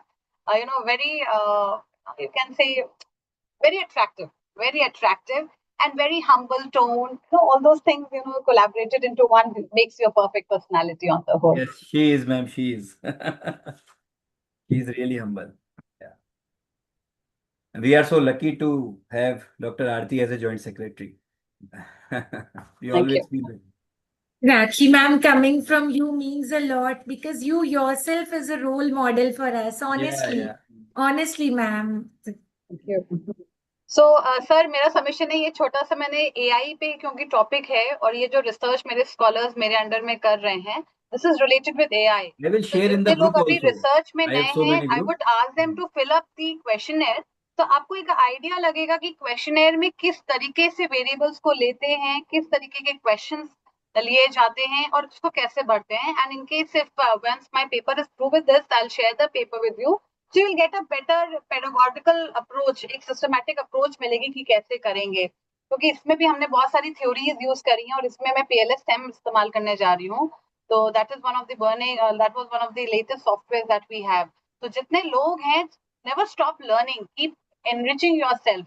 I have 19 years of teaching experience and training and research, everything, but still I keep on learning, because क्या नया आ रहा है. जब हमने research करी थी, जब हमने PhD 15 साल पहले करी थी, तब ये चीजें नहीं थी.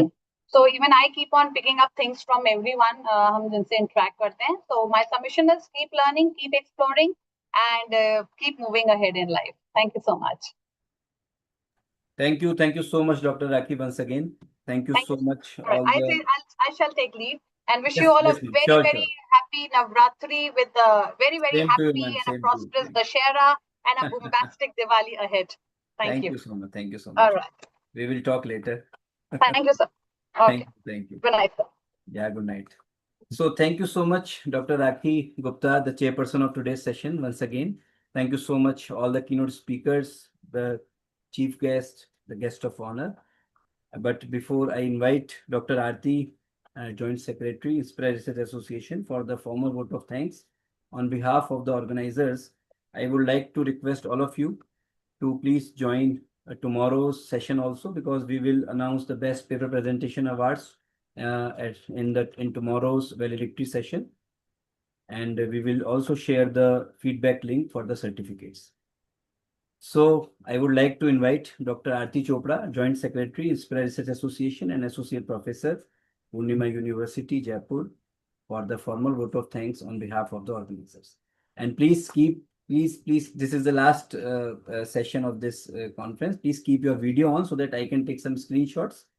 And you will see the screenshots of yourself in the group and social media. So I request all of you to please keep your video on. Yes, Dr. Aarti. Thank you so much, sir. Thank So, you. very good evening to all of you once again. Gratitude is not only the greatest of the virtues, but also the parent of all other virtues.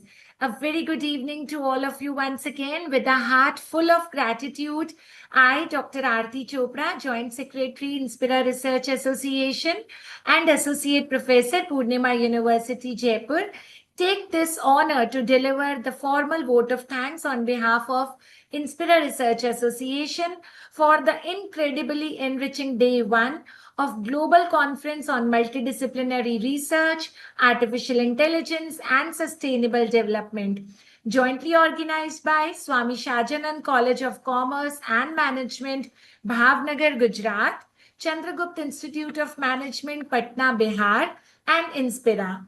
Today was the symphony of ideas, perspectives, and academic passion.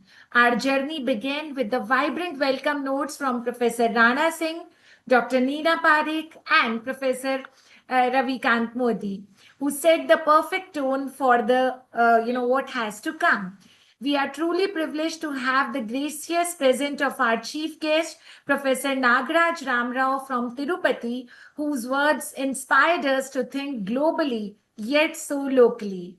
Our guest of honor, Dr. Amrita Deshpande, offered us a refreshing international perspective on multidisciplinary education and its impact on global learning paradigms.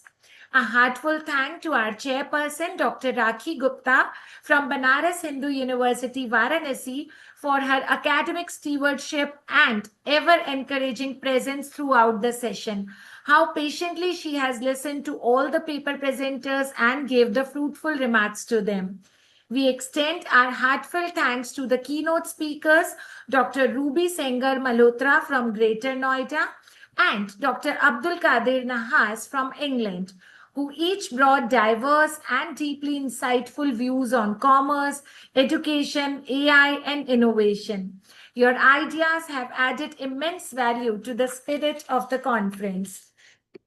Now, to all the paper presenters, thank you for your dedication, your research, and for bringing the fresh energy to the academic landscape. Your voices matter, and today they were heard also. I'm really grateful, especially to Dr. P.S. Chauhan, who has joined us for today's program. Sir, we are really grateful for your cooperation and support, which you always lend us. Thank you. And specifically, I wish to acknowledge the organizing committee, including the patrons, Professor Suresh R. Savni, Professor S.S. Modi, Professor Rana Singh, and Professor Anil Mehta, our organizing directors, Dr. Hetal Mehta and Dr. Ravikant Modi, our organizing convener, Dr. Bhavna Bhojani, organizing secretaries, Dr. Heer M. Shah and Dr. Ashok Kumar, and also the joint organizing secretaries, Dr. Manoj Parmar and Dr. Rakhi Meti. A big shout out and ever enthusiastic participants and attendees for joining from across the nation and different time zones. Your presence made this academic carnival worthwhile. So let us carry today's ideas to tomorrow also. So the same zeal will be meeting tomorrow at the same time. And on that note, I extend a very heartfelt thanks and regards to everyone. So thank you so much once again. Stay curious, stay connected, and stay inspired. Thank you for the wonderful evening. Thank you. Thank you so much, Dr. Aarti. So we will meet tomorrow at the same time, 4:30 p.m. on the technical session 2. Thank you so much.